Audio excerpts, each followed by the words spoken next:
The story begins with a guy being called a loser. The young man sat and thought, how could he be so lucky that he was called to another world and was not given any abilities? It wasn't fair. The men who stood nearby said that even though they were called from another world, they couldn't do anything. With the skills of defense and exploration, the guy will not become even the weakest hero. They finally arrived at the village, and now they could chase away a guy with no abilities. To this, the guy said that they could have kept quiet because he would come out on his own. From that day on, Masatsugu Naomi owned this shelter called Luna. When the guy opened the door, it fell off and fell down. Masatsugu told the men that something had fallen off, but they said goodbye to the future manager and left. Naomi thought that he had no choice, and if he wanted to survive in this world, he would have to adapt. The conditions at the shelter were simply terrible.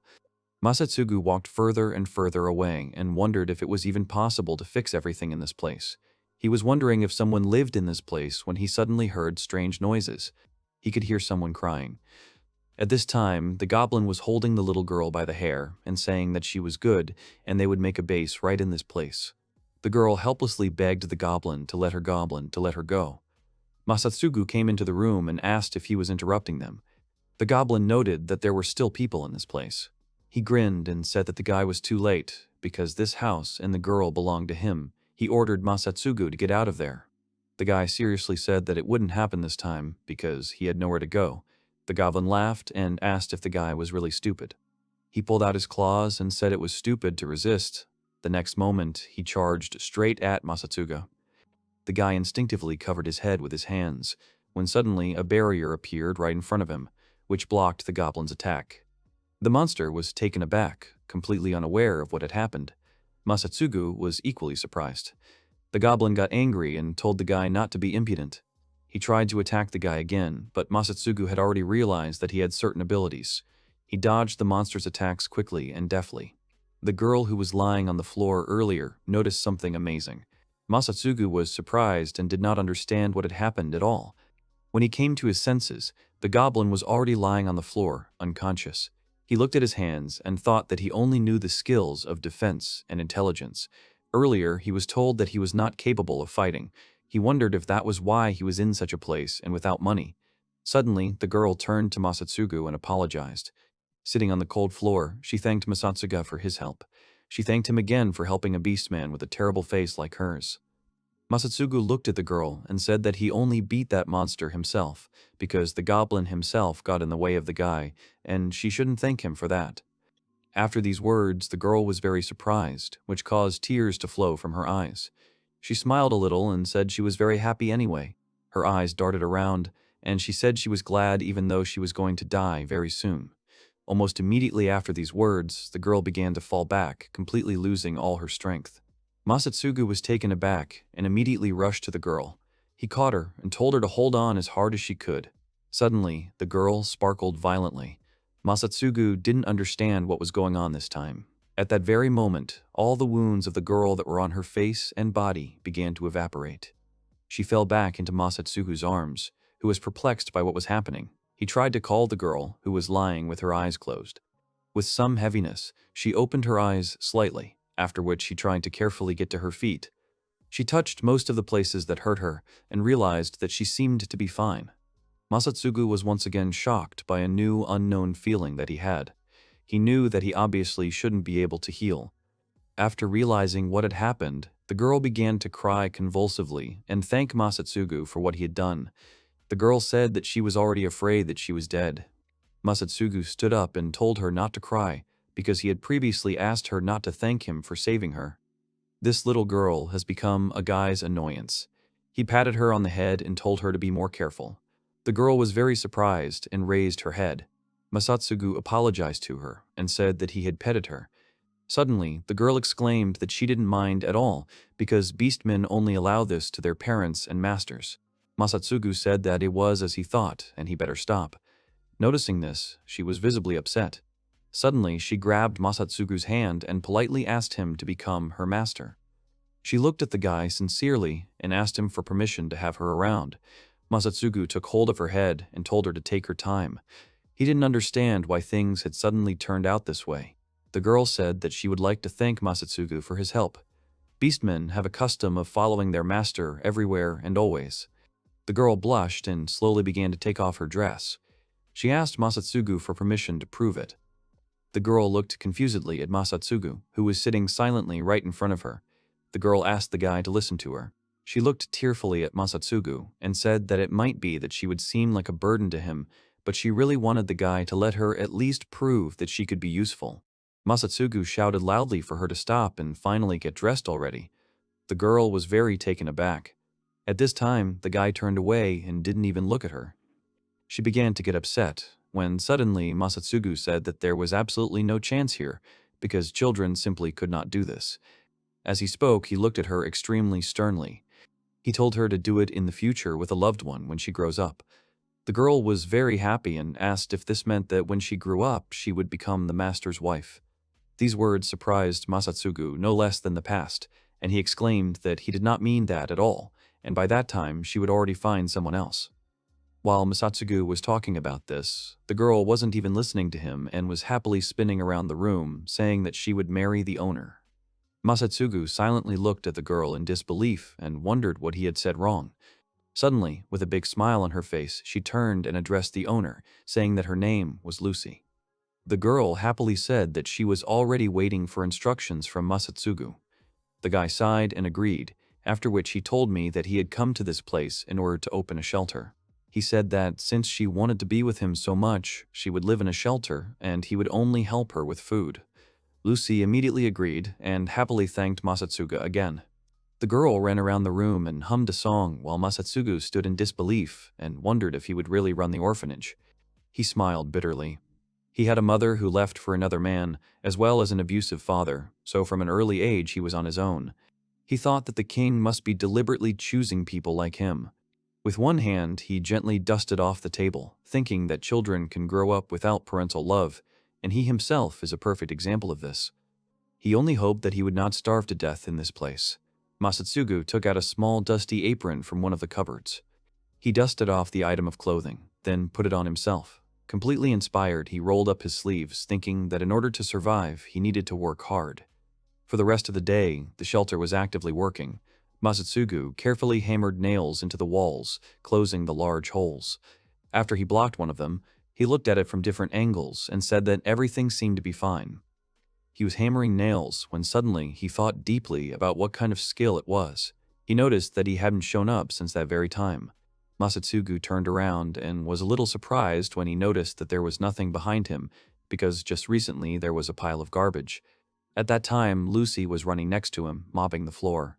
The girl greeted Masatsugu, after which she said that she had already thrown out this garbage. Along the way, she didn't even stop. Masatsugu sighed and said he understood her. He took a bucket with a broom and decided that he would go to the second floor. When he went up the stairs, there was a rather unexpected picture waiting for him. The entire second floor was gleaming with cleanliness. Masatsugu did not understand at all how such a thing was possible. Suddenly, Lucy called Masatsugu. As soon as she went up to the second floor, she smiled and said that she had already finished cleaning in this place too. Masatsugu was genuinely amazed by her work. The guy took a bucket with him and thought he needed to get some water. Suddenly, Lucy came up to him and said that she had already brought the water too. Lucy's water was in the water tank. Masatsugu was taken aback, but again said that he understood the girl and decided to go on other business. He started to get ready to go outside, thinking that he could at least sort out the weeds at the entrance to the shelter. Once again, Lucy came up to him and said that she had already pulled out all the weeds. Masatsugu awkwardly said that he understood. By this time, evening was already approaching outside. Masatsugu was sewing things up and wondering if it could be that Lucy was an angel. He noted that the girl is much more capable than he thought. He thought about how he shouldn't overload Lucy with things. He turned to the girl who was mopping the floors next to him. The guy said that the best job for children was always playing, and if she was tired, then she should go and play somewhere. Lucy smiled and said that she wasn't tired at all, because she was happy when she helped Masatsugu. In response, Masatsugu said that if she overworked, she would only make him worry and she should rest properly. The girl happily said that she was useful to the owner. She was definitely pleased with that. Masatsugu sighed, thinking that he seemed to have been misunderstood. Masatsugu sighed and said that in that case he would give Lucy even more work. The girl just thanked the guy for it. Masatsugu suddenly said that wouldn't do. The guy was never thanked for his work, but he heard that in normal families there are rules, according to which no one should work for nothing. He took a deep breath again, thinking about how to say it, while Lucy just looked at him in silence and smiled. Masatsugu quickly waved his hand, then pointed his finger at Lucy. He exclaimed that she would receive a reward because the one who works deserves it. He stated that this would be the rule from now on. Lucy, perplexed, said she didn't need any reward. Because of this, Masatsugu was extremely surprised. The girl said she only wanted to serve him. Masatsugu paled and asked what it meant, thinking along the way that he might have made a mistake somewhere. Suddenly, Lucy became shy and said that there was something she would like after all. She laughed awkwardly and said that if it didn't bother Masatsugu, she would like him to pat her on the head again, just like that time. Masatsugu asked incredulously if Lucy was sure that would be enough. The girl happily shook her head and said that it would be even more than enough. As soon as Masatsugu put his hand on her head, Lucy immediately went limp and said how wonderful it was. Masatsugu said with some doubt that Lucy was too defenseless in this state. He told her not to get into any trouble. The girl said that Masatsugu shouldn't worry. She yawned and said that she trusted only him and no one but him. After that, Lucy laid her head on Masatsugu's feet, quickly falling asleep. Masatsugu, displeased, told her not to fall asleep on him, but the girl did not even plan to get up. She smiled and told the owner that she loved him. Masatsugu took a deep breath, not knowing what to do. He thought it was problematic. Thus, he became the owner of the shelter. He thought that the days at the orphanage promised to be fun. At this time, a lot of people gathered in a large building. The king sat on the throne while the girl next to him guarded him. They said that those who have not yet tested their skills should come forward to them. People were wondering who would be next. Others were asking if they were done. Suddenly, someone in the audience asked who Naomi was. They noticed Masatsugu, who was standing silently behind them, and asked if it was him. They told him to be faster. They were unhappy that he was such an uncooperative guy. Masatsugu silently went out to the ball, with which he could test his skills. He couldn't get rid of various thoughts about what was wrong with them, and he couldn't believe these stories. He wondered if they would send them back to their world after they defeated the Demon King, and they were the ones who dragged the guys into this world in the first place. He slowly touched the ball. Suddenly, the book held by the girl checking the results shone brightly. The girl was taken aback, saying that this simply could not be. One of the observers asked what happened. The girl said it was the magic of summoning heroes from another world. She explained that when someone is summoned to their world using this magic, they are given a unique skill.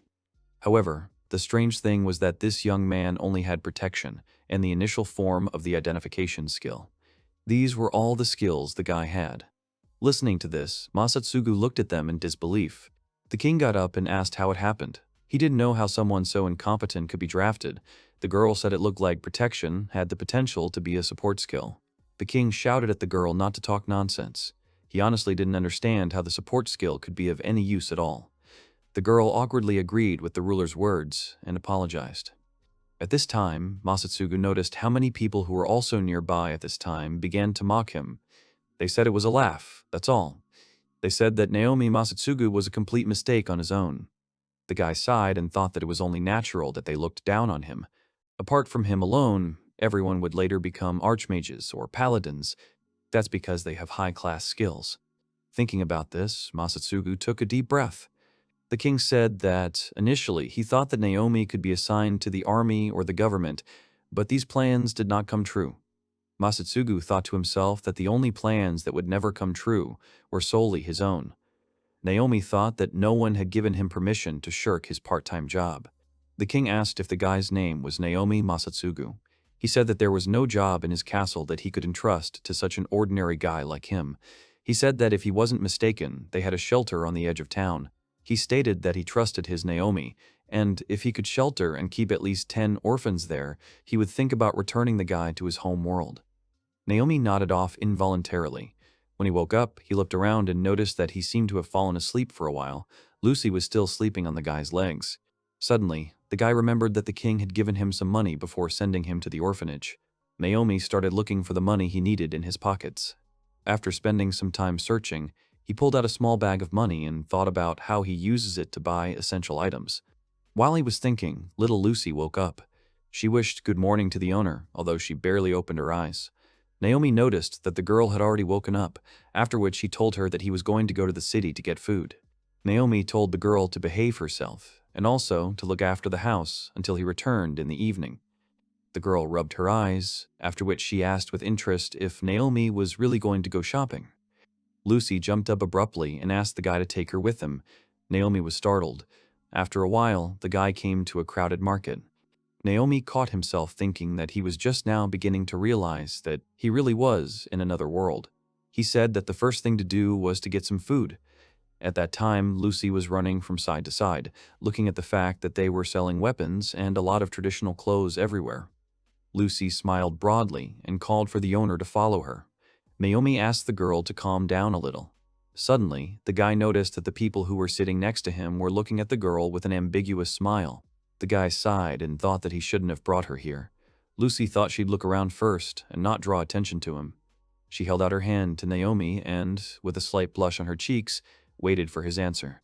The guy immediately said he wasn't going to pretend they were on a date. The girl said that everything was wrong and there were a lot of people around, so she might get lost. Naomi immediately looked at the people around him but did not notice any glances. He took a deep breath and noticed that there really were a lot of people on the street. He took her hand with a displeased face. Lucy smiled and said it was just a handshake. Noticing this, the people who were looking at Lucy sighed loudly, noticing that she was with a man. After a while, the guys were paying for their purchases, when suddenly Naomi felt something strange and turned around. He said out loud that he felt that someone was looking at him just now. His gaze fell on a narrow alley that was empty. He stared at it intently until Lucy called him. He turned to the girl, who was smiling broadly and showing him the fruits she had managed to get for free. With a little suspicion, he took a deep breath. He wondered if he had imagined it. Lucy asked what happened. Naomi replied that everything was fine and then told them to go back. The girl was in favor of this idea. On the way back, Lucy noticed a large crowd of people and asked if something had happened. They got a little closer and found out that there was a clash of adventurers. The two adventurers were fighting with each other while the crowd around was supporting the fight. Naomi sighed and said that it was very stupid, after which he called Lucy to follow him. They were going to leave together. Naomi thought that he definitely didn't want to be involved in something. Suddenly, someone addressed them. An adult man looked at Lucy and said she was cute. He asked if the girl wanted to go out for a snack with him. Naomi got angry when he thought that this man wanted to order her. He thought that he really shouldn't have brought her with him. Naomi took a deep breath, thinking that everything was bad. Suddenly, Lucy sternly said that even men try to please him, and her master is just great. The man exclaimed that this answer was incorrect. Naomi looked at the girl and also said that she was mistaken. Lucy was surprised, after which the guy explained that the man was talking to Lucy. The girl was very confused when she realized that this question was for her. The man said they didn't need this guy, and then asked what Lucy thought. The girl began to worry. She took hold of Naomi's shoulder and showed that she had chosen the host. The guy wondered if she really thought he would stand up for her. The man said that the girl should learn to defend herself on her own. He exclaimed that it really hurt his feelings. After that, the man threateningly asked Naomi if he was the girl's owner. He said that this meant that he was responsible. He asked her why she didn't work as a delivery girl in a pub nearby. Naomi wondered what he had to do with it. The guy didn't say anything, which made the man even angrier. He grabbed him and asked why he was silent. Suddenly, Naomi switched to automatic defense mode. He grabbed the man's hand and put him on the ground. Lucy was amazed. The guy did not understand what happened because his body worked on its own. The man started shouting at Naomi to let him go. The guy thought he saw the man in slow motion when he tried to grab him. He wondered if this was the work of his skill. The man screamed at Naomi to let him go. He tried to pull away. The guy sternly said that the man would apologize first, and then he would let him go. He glared at Naomi. After that, the guy lowered the man's head and said that he should bow, since he was guilty. He asked if his parents hadn't taught him that. The man started crying. Naomi lowered his head again and said it was rude. He told him to forget about the apologies and just stay away from them. He said that guys like this man are a bad example in raising orphans. If he wanted Naomi to let him go, then he should nod in agreement. The man nodded slowly, and Naomi released him and said it was just this once. He dusted off his hands and told Lucy that they were leaving. He was getting noisy, so they decided to hurry up. The man was furious. He asked if Naomi really thought he would leave it like that. When the guys left, they noticed that the two adventurers were still fighting. After one careless move, their swords bounced into the air. One of the swords flew straight at the guys. While the sword was about to hit Lucy in the head, the man tried to stab Naomi from behind. Right before he struck, Naomi had already lunged forward and deflected the sword that was flying at the girl. Everyone was shocked. The man flew back when Naomi thought what had happened. He noticed that the skill had triggered automatically, but he still didn't know what was going on. People in the crowd started whispering about whether others had seen it. They were amazed that Naomi had knocked the orichalcum blade away with his hand. When everyone paid attention to Naomi, the guy thought that it couldn't be worse. He caught Lucy's hand and told her they were leaving. At the last moment, he turned back, right into that narrow alley. He still had the feeling that he was being watched. As they ran back, Lucy told the owner that it was wonderful. Naomi turned around and asked what she was saying. He said that he not only got into a fight, but also cruelly put that man down. Lucy didn't understand what was wrong because the owner was protecting her. Lucy said that the owner is her fairy prince. Naomi claimed that he wasn't defending her at all, but only himself. The girl laughed and said that he had protected her today, and they had also gone shopping. The girl said it was just like on a date, and she was happy. Naomi thought she wasn't listening to him. He turned around and exclaimed that it wasn't a date. They go on dates with those they love, and she needs to be patient until she finds someone who will be dear to her. Suddenly, he noticed how Lucy was squeezing his hand with a gentle smile. He wondered if she understood him.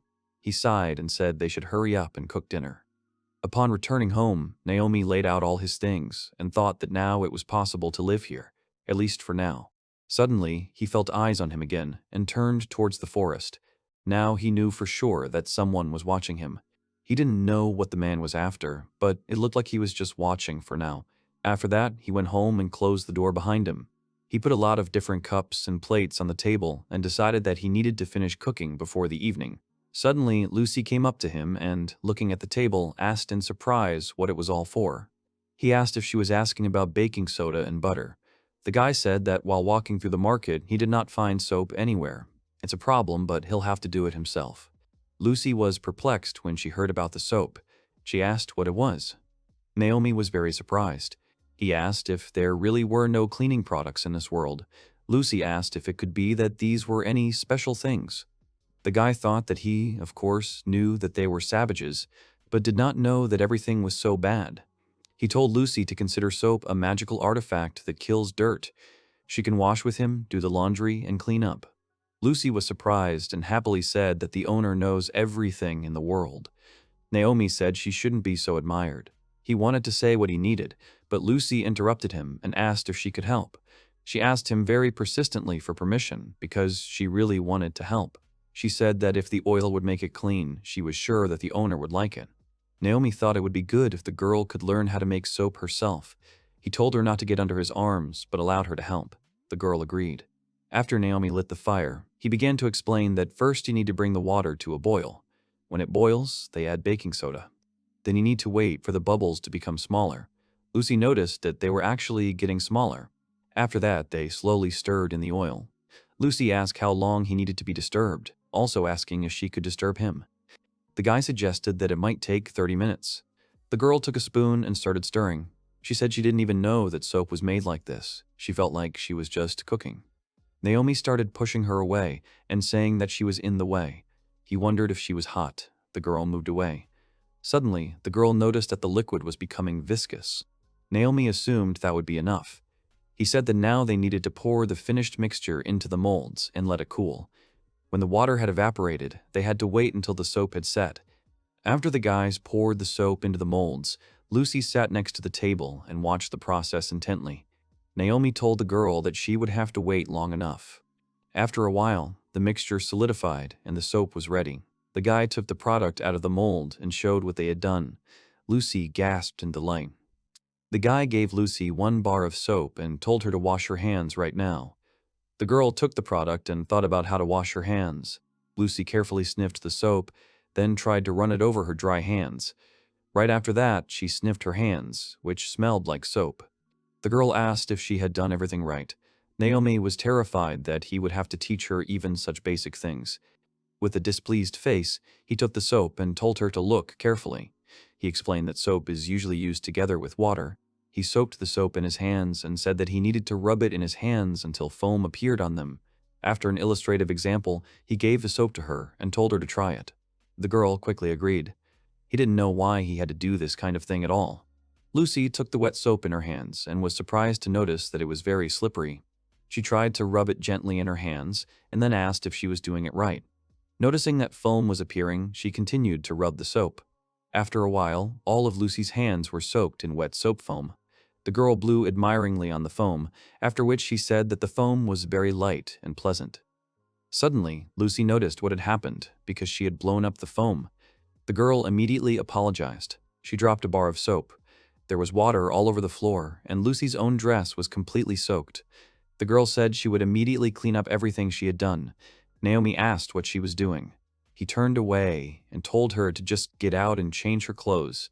Before he left, he told her to come to the kitchen at 3 o'clock after he was done. Lucy awkwardly agreed, looking at Naomi's back as she walked away. She thought that the owner wasn't angry at all, and he was really very kind. However, she was worried about what would happen at 3 o'clock. Lucy came out to the kitchen and said that she had already changed her clothes. She approached Naomi and asked if he was going to continue making soap. The guy said that he still had some baking soda left, and so he decided to make pancakes. The girl asked what the soda had to do with it. Naomi asked what the girl thinks about when she hears about baking soda. She thought about it and said that when she was a servant, she was told that it was something used in cleaning. Naomi said he understood. For himself, he noted that in this world little is known about the properties of baking soda. He said that if you add baking soda to the dough, it will work like yeast. However, not everyone in his world knew about it either. Lucy asked if it was okay to eat baking soda. The guy sighed and told Lucy to just leave him alone. The girl agreed. Naomi explained that they first separate the yolk from the protein. Then he mixed the butter, yolk, and milk. Now, little by little, he added flour and baking soda. Naomi was surprised to see that it was getting thicker. Naomi said that in another bowl, they were whipping the protein, adding a little sugar. The girl asked if she could help. She took a spoon and began to slowly stir the dough. She noticed in surprise and asked if they were really making a cream base for a cake. Naomi said he really looked like that, but he wasn't. Now they were mixing everything together. It is better not to mix thoroughly, but to slightly knock it down. Naomi finished and said that was enough. Lucy said that the owner was very wise, and in her opinion he was one of those who in the guy's world are called scientists. Naomi said irritably that he had nothing in common with them. Lucy got scared and apologized. The guy asked if she thought he would hurt her in any way. He said he was trying to be caring. He talked about eating normally and having a snack at 3 o'clock. Hearing this, the girl was surprised. After a while, Naomi was already frying pancakes. Lucy asked if he had made them just for himself. The girl said she thought she heard that she could too. When he looked at her, she apologized and said that wasn't what she meant at all. Naomi asked what kind of nonsense she was talking about, because it was natural that Portia was there for her too. Moreover, the guy did not like sweets. He said that in normal homes, a snack at 3 o'clock is considered the rule. Lucy asked why he was doing so much for her. Because she was a servant and not an orphan. He had no reason to do that. He helped her a lot and treated her to such a sumptuous meal. The girl exclaimed that the gods would punish her for this. Naomi grabbed her by the ears and told her to keep quiet. Naomi asked how she felt about it. She couldn't resist at all. From the very first meeting, he could barely contain himself. The girl began to cry and called for the owner. Naomi let her go and said that he had no idea how other shelters were, but this was his, so she should be grateful that he was feeding them. He said she should follow his instructions without question. He patted her on the head when she agreed. He thought it was better that way. He let her go and said it was time to get the plates. Naomi put small but fluffy pancakes on the plates. Lucy said it looked delicious, but she said she really couldn't. Naomi said she wouldn't force it. Immediately after that, he poured syrup on the pancakes. The girl was delighted. Naomi said that if she didn't want to eat, they would have to throw it out. Lucy immediately said that this should not be done in any case. Naomi said she needed to eat then. The girl carefully cut off a small piece with a fork. As soon as she tasted the pancakes, she was incredibly delighted. Naomi wondered if she was even breathing.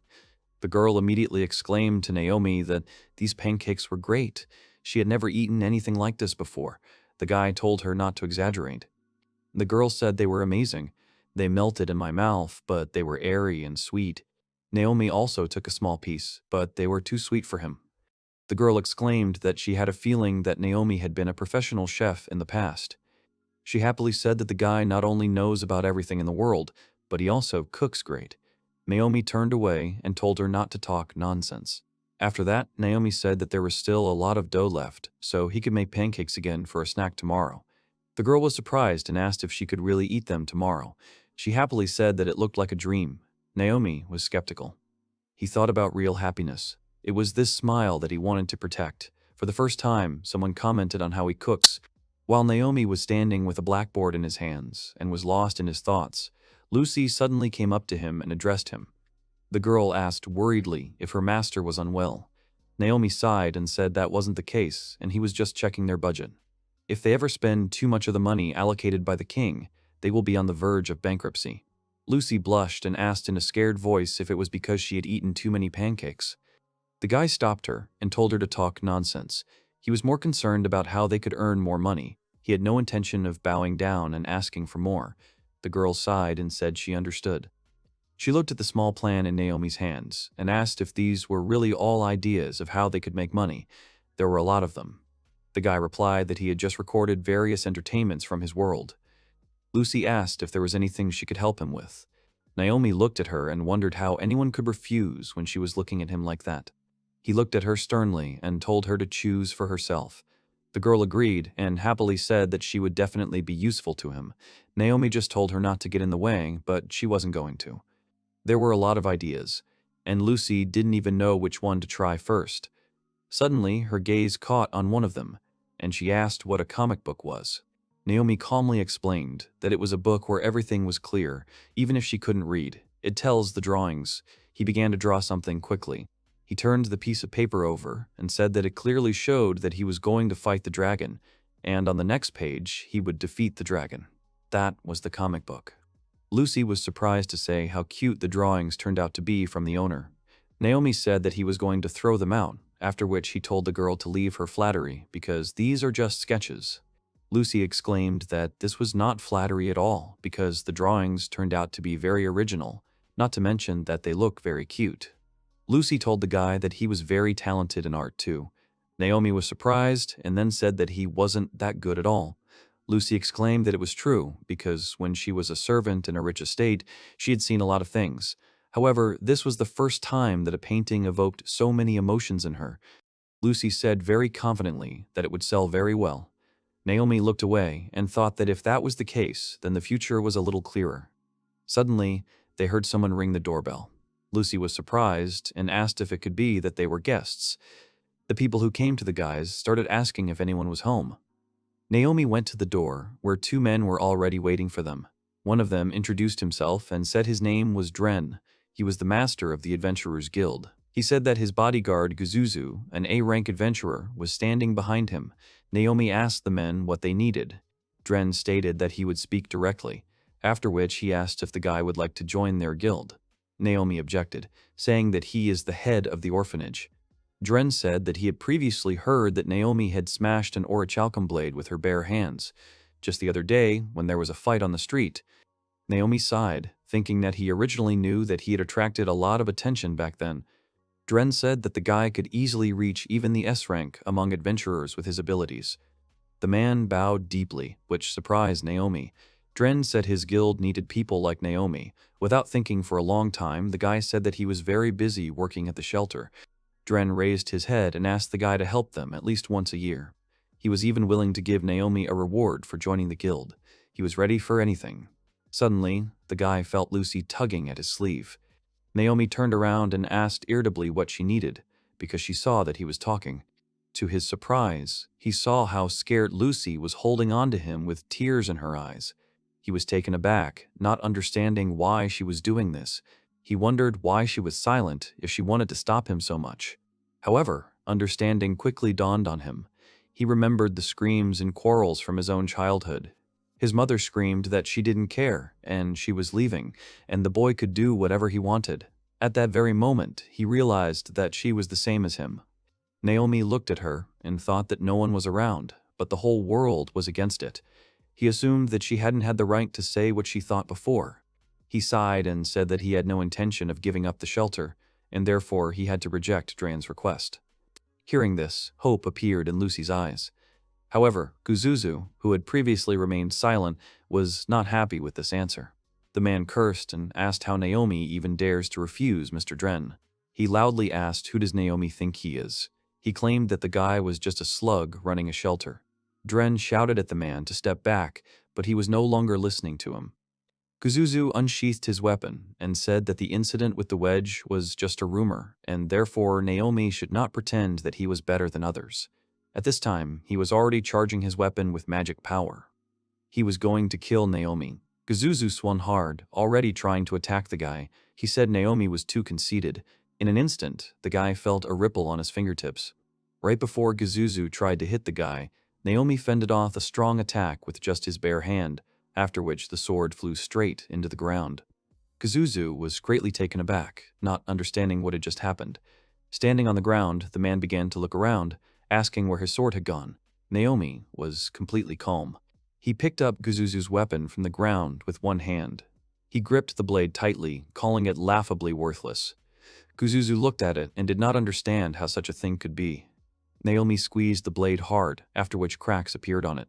With a stern expression on his face, the guy said that this worthless blade was exactly the same as Guzuzu's own techniques.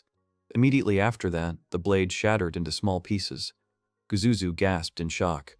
Naomi turned away and said they should both watch their manners. He was about to say goodbye to them when suddenly Dren tried to stop him again. The man fell to his knees and began to apologize for the stupidity of his subordinate Guzuzu. Naomi calmly replied that it was just as Dren had said, and it was just his stupidity and nothing more. Moreover, he asked if it was proper for a guildmaster to bow to a child.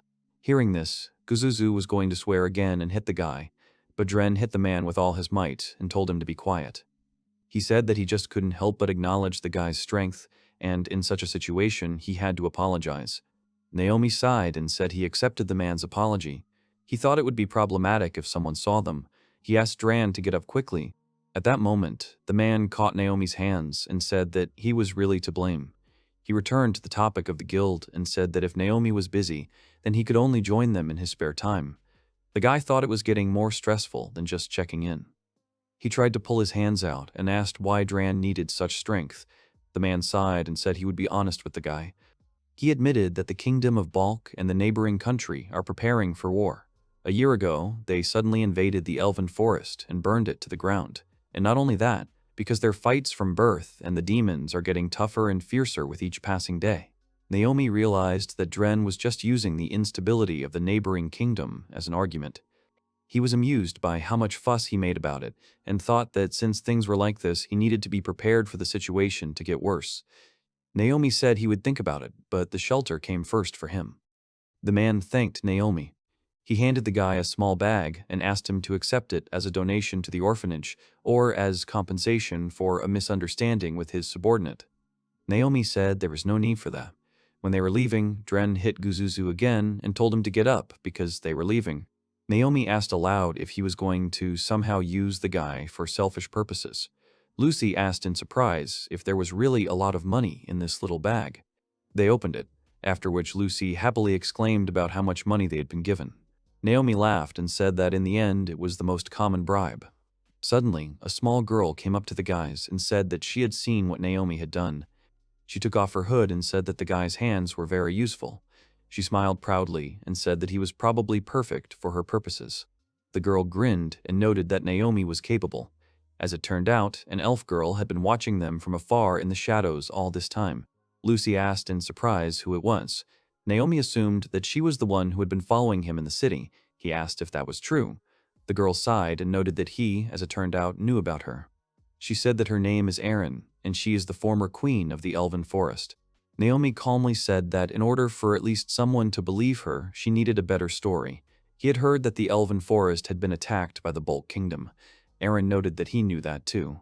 The girl clenched her fist and said that it was true, and a year ago her country was razed to the ground. She exclaimed that she would avenge her mother and father with her own hands. Naomi coolly told Erin to do whatever she wanted. He said she must be looking for mercenaries, but there was no one suitable here. He said she came to the wrong place. The girl exclaimed that she was never mistaken. She clarified that this place is an orphanage. Since her parents were killed, then this place is just for her. The girl told Masatsugu that he is strong, and she knows it. The guy was surprised that she knew his name. It would be much wiser for her to stay with him than to mess with the mercenaries. At that moment, the guy realized that he had really attracted a lot of attention that time in the city. He exclaimed that he was against the idea. As the manager, he decides who can live in the shelter. The girl sighed and said that she knew it would come to this. Naomi said that the conversation was over, but Lucy noticed something strange. Erin began to take off her clothes. She had no choice and she had to do it. She said she was completely at the mercy of the guy. Erin was a high elf, a princess, and still untouched by anyone. She said that 100 million coins would be easily offered for her at the auction on the market. Naomi quickly approached the girl, then grabbed her and threw her over his shoulder. Erin started screaming and asking what he was doing. She asked him to let her go. When Naomi brought the girl into the house, he threw her on the floor. Erin asked if he was really that rude. She recalled that she had previously said that he could do whatever he wanted with her. However, the next moment, the guy threw something right in her face. He started swearing, because first Lucy did it and now she did it too. He didn't understand why all the girls in this world were so greedy for such things. Erin stared at the guy in disbelief. Naomi screamed loudly, asking what would happen if someone saw her. He didn't understand if she really thought he could have something with a kid like her. Erin got confused and told him to do it when she grows up. She gave her word that he would not regret it. Naomi told her to shut up. The guy said that even if she is a former queen, he does not intend to sleep with her, and she will not stay in the shelter. He asked if she understood everything. Erin was speechless. Naomi told her to get dressed and leave. He was extremely angry. The girl was very upset. She said that everyone she had previously met had tried to rob her or capture her. It was the first time she had met someone like Naomi. The guy thought that she could be offended by him as much as she wanted because he didn't care. Suddenly, Lucy turned to him. He turned around and asked what was wrong. The girl hesitated and then asked Naomi for permission so that Erin could stay with them. The girl was shocked. Naomi asked if Lucy had heard what she was saying. He stated that he did not intend to leave someone in the shelter who was obsessed with revenge. The girl stood her ground. She said Erin had nowhere else to go. Naomi replied that it was not their problem. Lucy exclaimed that she was very sorry for the girl. Naomi told the girl to remember that thoughtless actions would lead to her death. It was stupid to do something she would regret. Lucy said she knew, but she couldn't just leave her. She started crying and said that her parents had been killed too. After that, there was silence in the room. Naomi looked at Erin, who was also watching the situation in confusion. Naomi took a deep breath and said he understood what Lucy was talking about. Naomi said that in the worst-case scenario, she would become a tool for revenge. He wanted to say something to the girl, but Lucy confidently said she was ready. Naomi asked if Erin had talked about taking revenge on the Bulk Kingdom. She hesitated. The guy said that he was not going to reproach her or dissuade her, but revenge would have to wait 3 years. The girl was surprised. He said that in 3 years this place would definitely change, and he would no longer be the manager, and even Lucy would grow up by then. He said it was his condition if she wanted to stay. She grinned and said she understood. He noticed that she was walking towards the door and asked where she was going. Erin said that even if revenge is delayed, she needs to prepare it properly. Naomi told her to do whatever she wanted, but she should get dressed. He said lunch was at 1 o'clock and she needed to be here. Snack at 3 o'clock and dinner at 6. Lights out at 9 p.m. and she mustn't forget that. They wake up at 7 in the morning and have breakfast at 7:30. All this information greatly surprised the girl. Naomi said that these are the rules of their orphanage, but otherwise she can do what she wants. She laughed and said that Naomi reminded her of her father. He grumbled at his naughty daughter just like her father. Naomi said nothing. He wondered if they were tears or if he imagined it.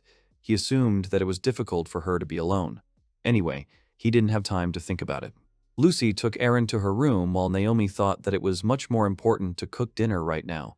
He was upset that it was necessary to cook for 3 people. Lucy was holding a small object in her hands and asking if it was the cob of a strong drink. The girl said she found them the other day when she was looking for edible vegetables in the mountains. She also added that she had already changed out of her clothes, which were much more comfortable to move in. Naomi agreed and said that they would prepare the beds for them today.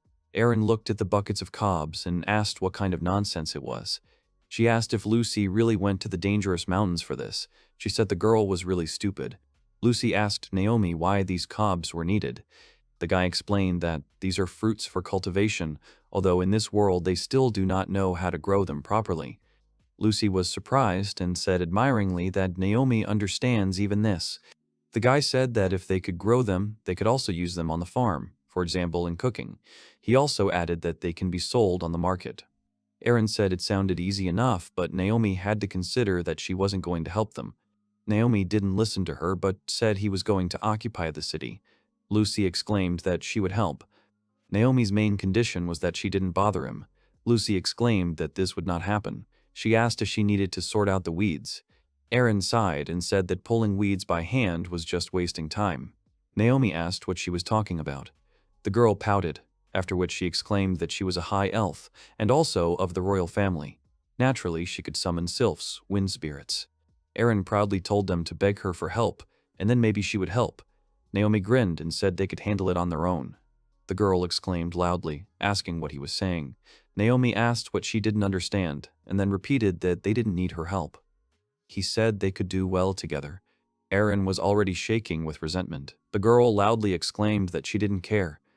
Lucy turned to Naomi and asked if this was the right thing to do. The guy didn't understand what was wrong. The girl said worriedly that Aaron was really angry. Naomi was sure that Aaron just wanted to show off her magic, to show that she is better than Naomi and take the place of the head at the orphanage. Hearing this, Lucy smiled and sighed. Naomi noticed this and asked what was wrong with her face. The girl put on her hat and said that everything was fine. When the guys started cleaning, they noticed how badly the garden was in. They were getting rid of the weeds, but that didn't make them any less.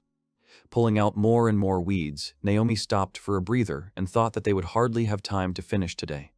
Suddenly, a strong wind blew over them, which began to carry weeds from their hands and the ground.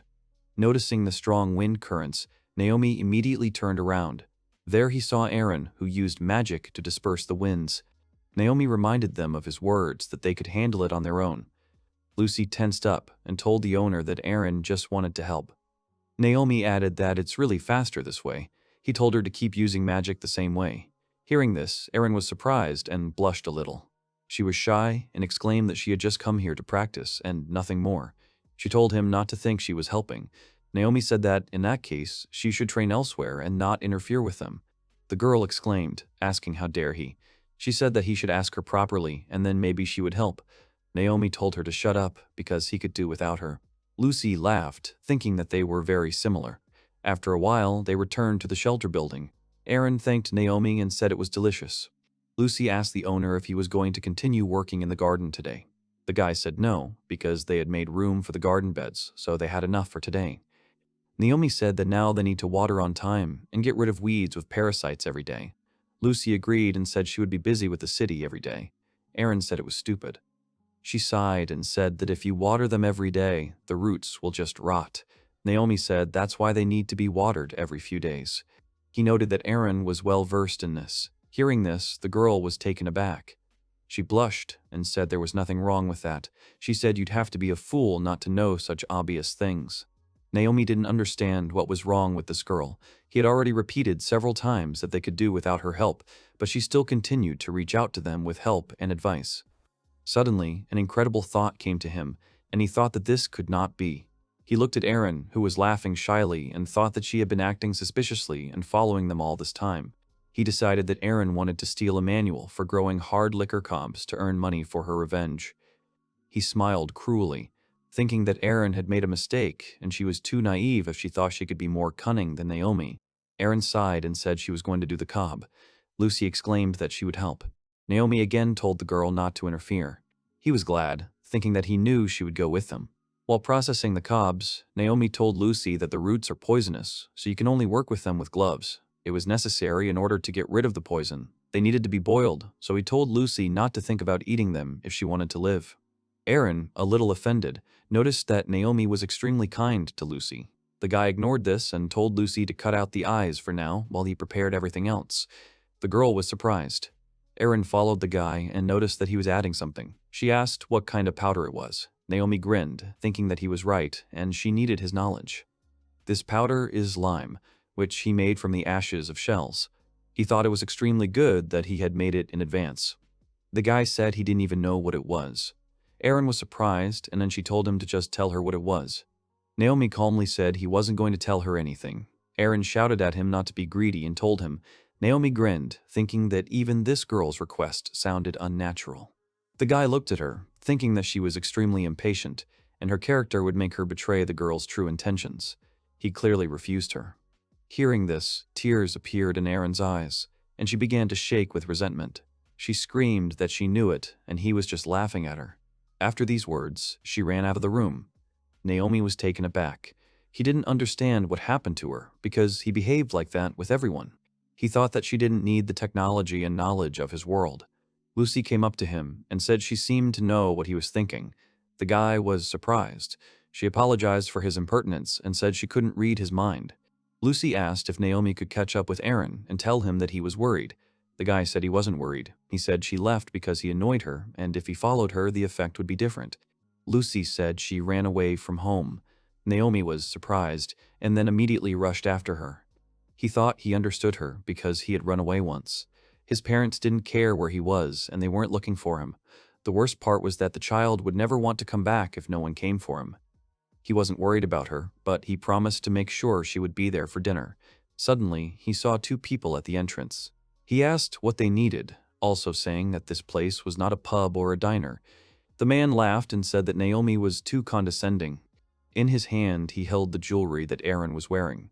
Naomi asked what they had done to Aaron. Aaron was walking through the woods. She got carried away and ran away. She didn't want to live on the road again. Suddenly, the wind blew, and the girl began to cry. She called Masatsugu a name when she suddenly heard footsteps from behind. She asked who it was, when suddenly she was grabbed. Her nose was pinched, and she lost consciousness. Naomi asked the stranger where he had taken Aaron. The man said that the guy was too short-tempered. He told Naomi to talk while he could, because he was going to break up his orphanage. Naomi asked what he was talking about. The man said it was better for the guy to step aside. If he resists, he doesn't guarantee Aaron's safety. Naomi asked what the man was up to. The stranger laughed and said that Naomi didn't need to know. He said that Naomi needed to stand still and watch him destroy the orphanage. He swung his weapon and destroyed the wall. The woman who was with him laughed and asked if this was what he wanted to show her. He said he would turn this place into ruins. Naomi realized that they were just arrogant scum, but they were wrong. He called them names. The man asked if anger had clouded Naomi's mind. He asked if that was all he could say. Naomi took a stance. From behind Naomi, a lot of objects flew at the man. Different pans and pens beat him. The man fell to his knees and asked Naomi to stop. After that, things dropped. Naomi didn't understand what had happened. He was going to scare them and throw them out, but he overdid it. The man screamed and asked if Naomi knew what would happen to him now. Naomi hit him and said he had just cleaned up there this morning. Suddenly, the woman screamed and asked how it happened. Naomi was surprised and asked what she was still doing there. Naomi told her to pick up the man and leave. The woman asked how dare he say that to the best girl in town. She said he wasn't worthy of talking to her. Naomi asked if it was a joke, and then said that her brothel was of poor quality. The woman was furious and said that she was the best in the capital, and that wasn't something Naomi could understand. She had a beautiful body and beauty. Everyone in the country wanted to buy it, and even the king. Everyone was crazy about her. Naomi found it annoying. She screamed that no one could compare with her in beauty. Suddenly, Lucy asked if the chairs and the knife had just been flying towards him. She asked if he was okay. The woman turned pale. Naomi asked if she could see. He said she was no different from the others. He asked if she had forgotten what would happen to those who went against him. The woman gasped, looking at her date. Suddenly, bees appeared behind Naomi. She said she understood and that she would take the man and leave. She grabbed him and ran away, apologizing to them for everything along the way. She asked me not to touch her face. Lucy asked where Aaron was. Naomi said she was caught by the man's friends. Lucy said they needed to go after her. Naomi said that everything was fine and he knew where she had been taken, but it was better for Lucy to stay. His protection skill was triggered when these people came. He cured Lucy and was able to find Aaron. It wasn't just a defensive skill. Bound, Aaron thought she had made a mistake. They took away her dagger. If it's human traffickers, then she's finished. She is ready to fight, even if it costs her her life. But if she dies, she won't be able to return to the orphanage. She won't be able to fight with Masatsugu anymore, and Lucy won't be able to teach her how to help the orphanage. She began to cry because now she understood. Before she knew it, she had come to such a place. Suddenly, she heard a creaking sound. She realized that someone had come for her. She was sure that she would be taken somewhere else. When they opened the box, she was going to attack. She wanted to fight to the end and fight back until she ran out of strength. A light appeared in front of her eyes, and she immediately tried to attack. It was a big blow. She turned around, intending to hit the offender between the legs. Suddenly, she saw Naomi. He asked her what she was doing. The girl saw the kidnappers on the ground. Naomi took off her blindfold. She said it wasn't what he thought. Naomi turned around and said he would go if she didn't want his help. The girl thought he had come to help, but she pushed him instead of thanking him. She apologized to him. Naomi smiled and said he was joking. Aaron was surprised. The guy said she was impulsive because she was really going to fight the kidnappers. He said he's been through a lot too, but he's not as brave as she is.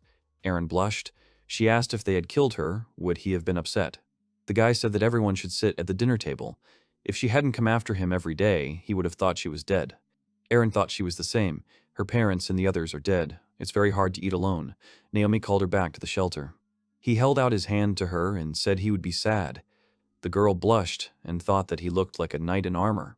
Naomi asked what she was doing. He told her to get up. Aaron said she couldn't. Naomi replied that it was expected. The girl began to cry, thinking that he would leave her. Naomi said she was problematic. After that, the main character picked her up, but suddenly the girl panicked for some reason. He asked her to calm down or she would fall. Her body was shaking, and she could hear her heartbeat. She thought he might hear her. He told her to hold on tight, or she would fall. He grabbed her, then rushed forward while she screamed in fear. Lucy was worried that they hadn't returned. It wasn't the master, and everything was supposed to be fine, and she could only wait and believe. The doors opened. Lucy greeted them and asked if they were okay. She stopped when she saw Aaron in Naomi's arms. He asked if the girl could stand. She confirmed it. Lucy was silent. Naomi said they were done, and he would clean up the mess he had created on the way back. He asked Lucy to take care of Aaron. The girl put her hand on Aaron's shoulder. Seeing Lucy's gaze, Aaron was scared. Lucy asked why they shouldn't talk.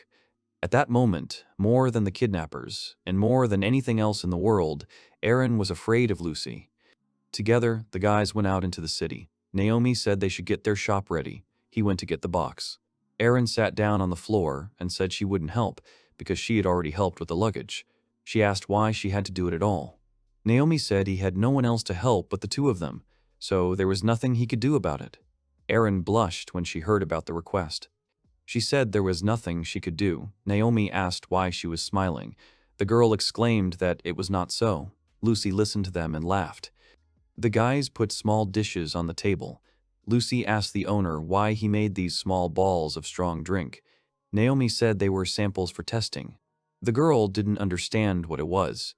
Aaron exclaimed that it was their meal, or lunch. Naomi said it wasn't like that. Presenting samples is one way to allow the customer to try out the product. Aaron said it was stupid because they were just losing money that way. Naomi said that if you sell the product as it is, people will think that it is poisoned or it will make you sick. It was clear that they knew about the taste, but other people wouldn't pay for food they didn't know about. Aaron said she knew about it. Naomi changed the subject and told me to finish the preparations. He asked the girls to put the sign where it would be visible. It said it was a limited edition, one per person. One per person. Foreign food, discounted sale for a limited time. This is to attract people and demand for the product, by making it scarce due to the fact that it is from abroad. Aaron realized that if they missed the chance, they wouldn't be able to try it anywhere else. Naomi said it was. Aaron blushed, because the guy praised her. Naomi said it's not the time for learning and he's opening a shop. They started inviting people to try one of their shelter's specially made, strong drink products.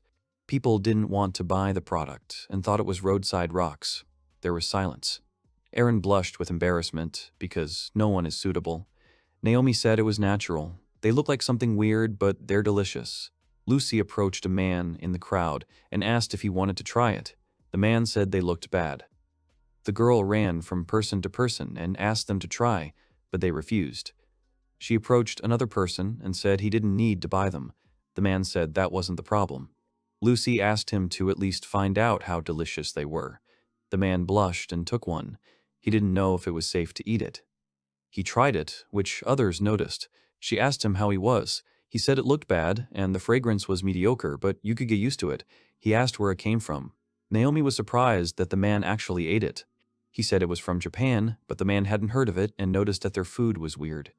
Naomi said they have a special sale, and they are being sold at a discount. The man smiled and took one. Lucy thanked the man loudly. She shook and happily told Naomi that this was their first deal. Naomi said it was too early to celebrate, because there was still a lot left. Lucy was happy about their first deal anyway. Aaron screamed that they would sell a whole bunch. Suddenly, people started coming up to the girls, wanting to try the food. After a while, they were already happy because they had sold everything. Aaron said it was because of the plaque she was wearing, although there were crooks who joined the queue. It was problematic when they asked for more, even though they said everything was sold. Naomi said they needed to prepare for the future, but today they could celebrate. The girl asked how much they earned.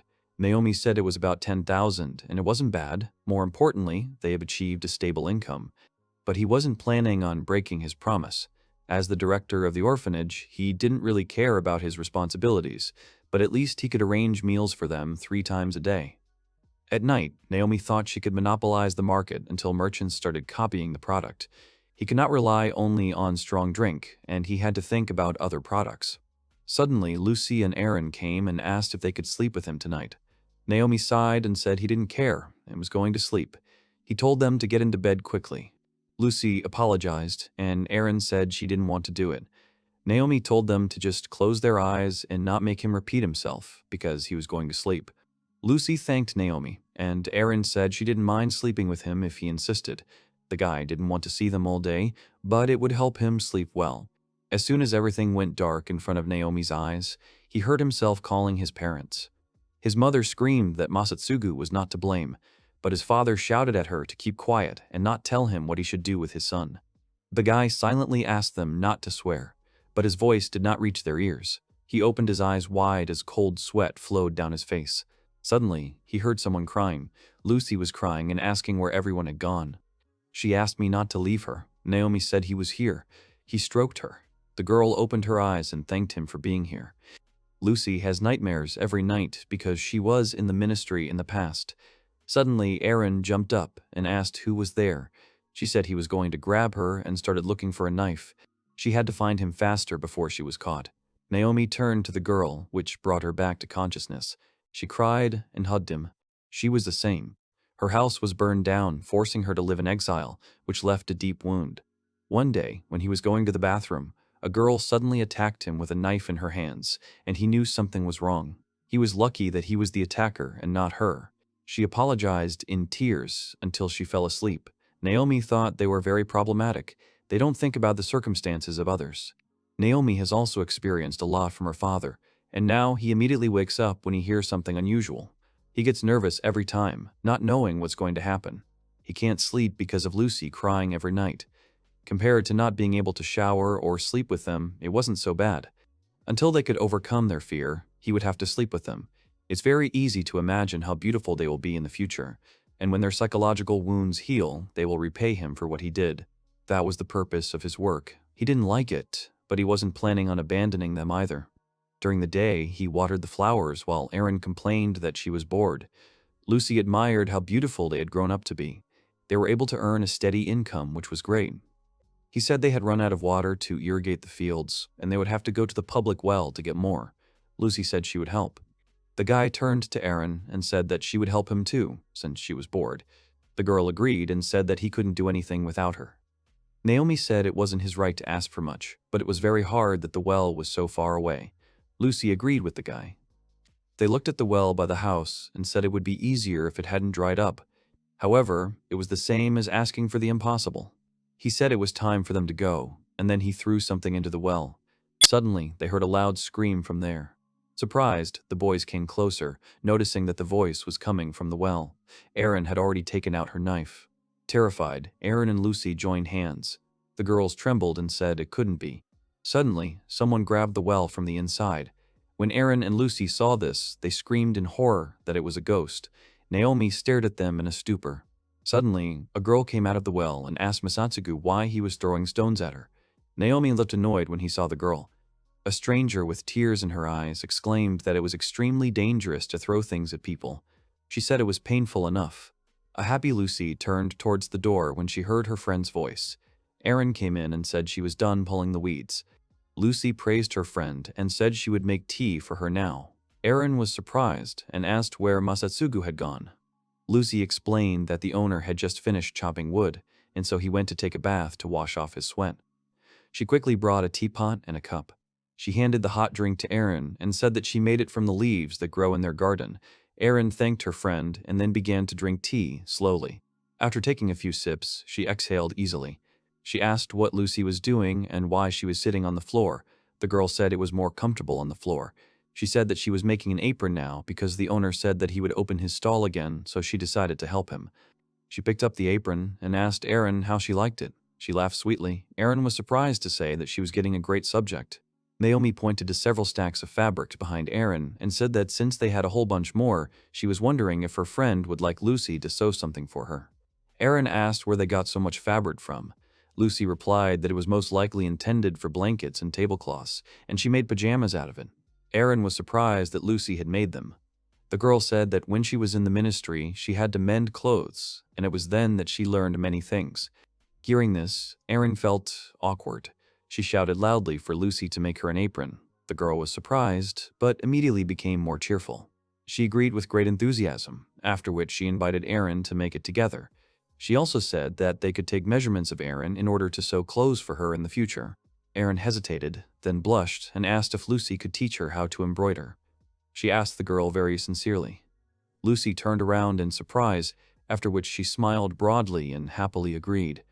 She said that in that case they could make Erin's apron together. Erin blushed and exclaimed that it didn't mean at all that she was going to help Masatsugu, or something like that. Lucy smiled and agreed. Erin screamed again that she just wanted to try it. Lucy laughed and agreed, although she obviously didn't believe her. She took out the ribbon and asked Erin to straighten her back, after which she began to make the careful measurements necessary to sew clothes for the girl. Along with the measurements, she wrote them down on paper, which was watched by an extremely interested Erin. Lucy told her friend that when her pajamas became too small for her, she would tell Lucy about it, because then she would make her a new one. Erin agreed and then thanked her friend for it. Lucy said she wanted to keep doing it. Heaps of different clothes, and these things will be very dear memories for all of them in the future. She said it was because their master would be so kind to them, they would make them forever. The girl smiled, although there was a noticeable sadness on her face. Erin noticed this and asked her friend what was wrong. Lucy smiled again and said that there was nothing important there. She raised her hands and said that all measurements were completed. Erin looked at her friend with interest. Lucy happily said that the owner had previously said that he was going to put up a stall in 3 days, so they should try and do everything by this point. Erin was inspired and said that they would certainly do it, and she was going to help her friend. Lucy laughed and said she understood. At that time, Naomi, who had just come out of the shower, was passing by the room where the girls were. He noticed with displeasure that they were making noise again. He wondered what was going on there again. Suddenly, a short girl appears. She screams that it's dangerous to throw things at people. She starts crying. Masatsugu looks at the girl, unimpressed. He says with displeasure that it's still morning, but you're already meeting an impatient ghost. And then he chuckles. Masatsugu's companions cling to each other and ask if their master is scared. They were shouting that they had met a ghost. The ghost says that the girls' faces are even scarier than hers. The girl who was mistaken for a ghost sighs heavily and says that she's not really a ghost. The girl says that she is the supreme goddess who is responsible for all the water spirits on this continent. She introduced herself as Shi Wani-chan. The girl winks at the guy and says that she can be called Shi-chan. Masatsugu looks at the girl in disbelief and does not support her suggestion. He says he doesn't have an older sister. He thinks the girl should go to the hospital. Shi-chan says she has lived for hundreds of thousands of years, so that makes her the oldest. She asks if this is true. Masatsugu says again that the girl is acting strangely. The girl hugs the guy and is outraged because he does not believe her. The guy just mumbled with displeasure. What angered Shi-chan the most was that he didn't believe her just when she was finally able to appear in front of him in order to thank him. At this time, Lucy was trying to figure out why Shi-chan wanted to thank her master. She wonders if the goddess is too close. Shi-chan asks if the guy is a god. The girl thinks so, because he is the one who cleansed the land of filth. She says that it was because of this that she was able to awaken. The girl claims that Masatsugu was able to dispel a strong curse. Masatsugu smiles coolly and says that everything is clear to him and that he is happy for the girl. He asks the girl for forgiveness and says that their squad needs to go, as they still have a lot of work to do.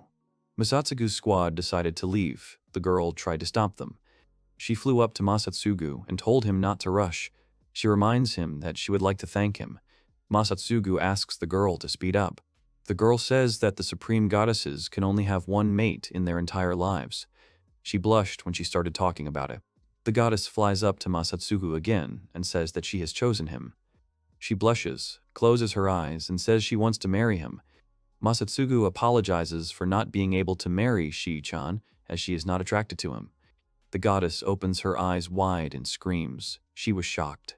Masatsugu says that the girl must leave them now. Shi-chan says she doesn't want to marry someone who isn't as strong as Masatsugu. She claimed that Masatsugu was kind and could stand up for himself. Masatsugu apologizes and says that he has a lot to do. He claims that he is raising young children from an orphanage. The goddess says that if the guy agrees to her proposal, he can become a god. Masatsugu replies that he is not interested in it. The girl offers partial immortality. The guy thinks it sounds harsh.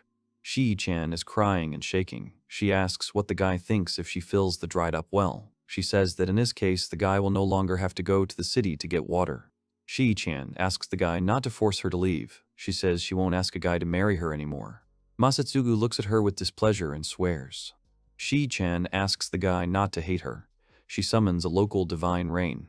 Masatsugu says he doesn't hate the girl. He claims that she just annoys him because she keeps up. The girl calms down for a second and asks if the guy really doesn't hate her. The clouds suddenly parted. She wonders if the guy would mind marrying her. She snuggles up to the guy again and says he's very shy. Masatsugu suddenly says that he has changed his mind. He says that the girl causes him negative emotions. Shi-chan asks what it means. One of the girls attracts the owner's attention. The girl apologizes for interrupting Masatsugu and Shi-chan. Masatsugu pushes Shi-chan away from him and turns to the girl, asking what she wants. The girl looks gloomy. She raises her hand and says she wants to talk to Shi-chan. The companions grab Shi-chan by both hands and leave with her. Shi-chan is very surprised. Eren turns around and looks at Masatsugu. She walks up to him. The guy at that moment asks if she's going to go with Shi-chan. Eren stared at the guy and asked him to listen to her. She spoke negatively about the goddess's appearance. Masatsugu asks what it means. Eren becomes more serious and says that in a few years she will grow up and her body will change. Eren said Masatsugu should remember that. Then Eren leaves and slams the door behind her. Masatsugu looks at the door and tries to figure out what happened. There was crying in the shelter. The goddess was crying because she agreed to be the third wife, despite the fact that she is the elder sister. Masatsugu says he doesn't even know what the girls were talking about. He decides to ask about the well. Masatsugu says that until the girl restores the well, she may not even think about staying with him. The goddess waves her hand towards the well and says she knows about it. She was able to get the water back. Masatsugu asks the girl to be more serious. There is indeed water in the well. The girls look at her admiringly, surprised that the water is directly pouring out of the well. Masatsugu looks into the well and does not understand how such a thing is possible. Masatsugu rubs the back of his head and says it will be easier to get water now. He says he got another troubled girlfriend instead. The guy looks at the goddess and thinks that even though she is over 100,000 years old, mentally she is the same age as Lucy. Lucy approaches the goddess at this moment and says that Shi-chan is incomparable. The girl says she knows about it. Masatsugu looks at the girls in disbelief and thinks that it's more like looking at a dog, not a child. Then the guy turns his head to the side and realizes that the girl's water has been cleansed of filth thanks to his skill. Masatsugu wonders why his defensive skill is capable of such a thing. He believed that there were many things related to his power that he did not understand. Masatsugu pours water into a barrel. Lucy appears next to him and says that's enough for now. Eren says they did a good job. Masatsugu leaves and says he's going to take a cold bath. Shi-chan was watching him the whole time. The girl ran up to the guy and asked her to wait. She says she can also create hot water. The guy looked at her with displeasure and asked what it meant. Shi-chan folds her arms and says it's a piece of cake for her to create the perfect hot water temperature. She claims that this is a luxury that the royal family no longer has. Shi-chan asks if the guy sees that she can be useful. Masatsugu still looks at her unimpressed, but agrees anyway. Shi-chan is touched by how affectionate Masatsugu is. Masatsugu says at this point that instead of thinking of her as a fake goddess, he now thinks she's some kind of sorceress. The girl swears at him. Lucy runs up to Masatsugu and says she will wash him. She claims to be able to wash his back. Masatsugu says he doesn't need any help since he can handle it on his own. Eren blushes and says that Lucy is bothering the guy. That's why she's going to wash Masatsugu's back. Lucy shouts indignantly at Eren. Masatsugu repeats again that he doesn't need anyone's help. Shi-chan hugs everyone and says that in that case they should all go and wash up, and also to put yourself in order. Masatsugu strikes the goddess and says she's annoying. Shi-chan asks why the guy thinks that. Masatsugu asks Shi-chan not to make him repeat himself. He says once again that he will take a bath alone. Lucy blushes, and then he says that the owner has a logical reason for bathing together. Masatsugu asks what the reason is.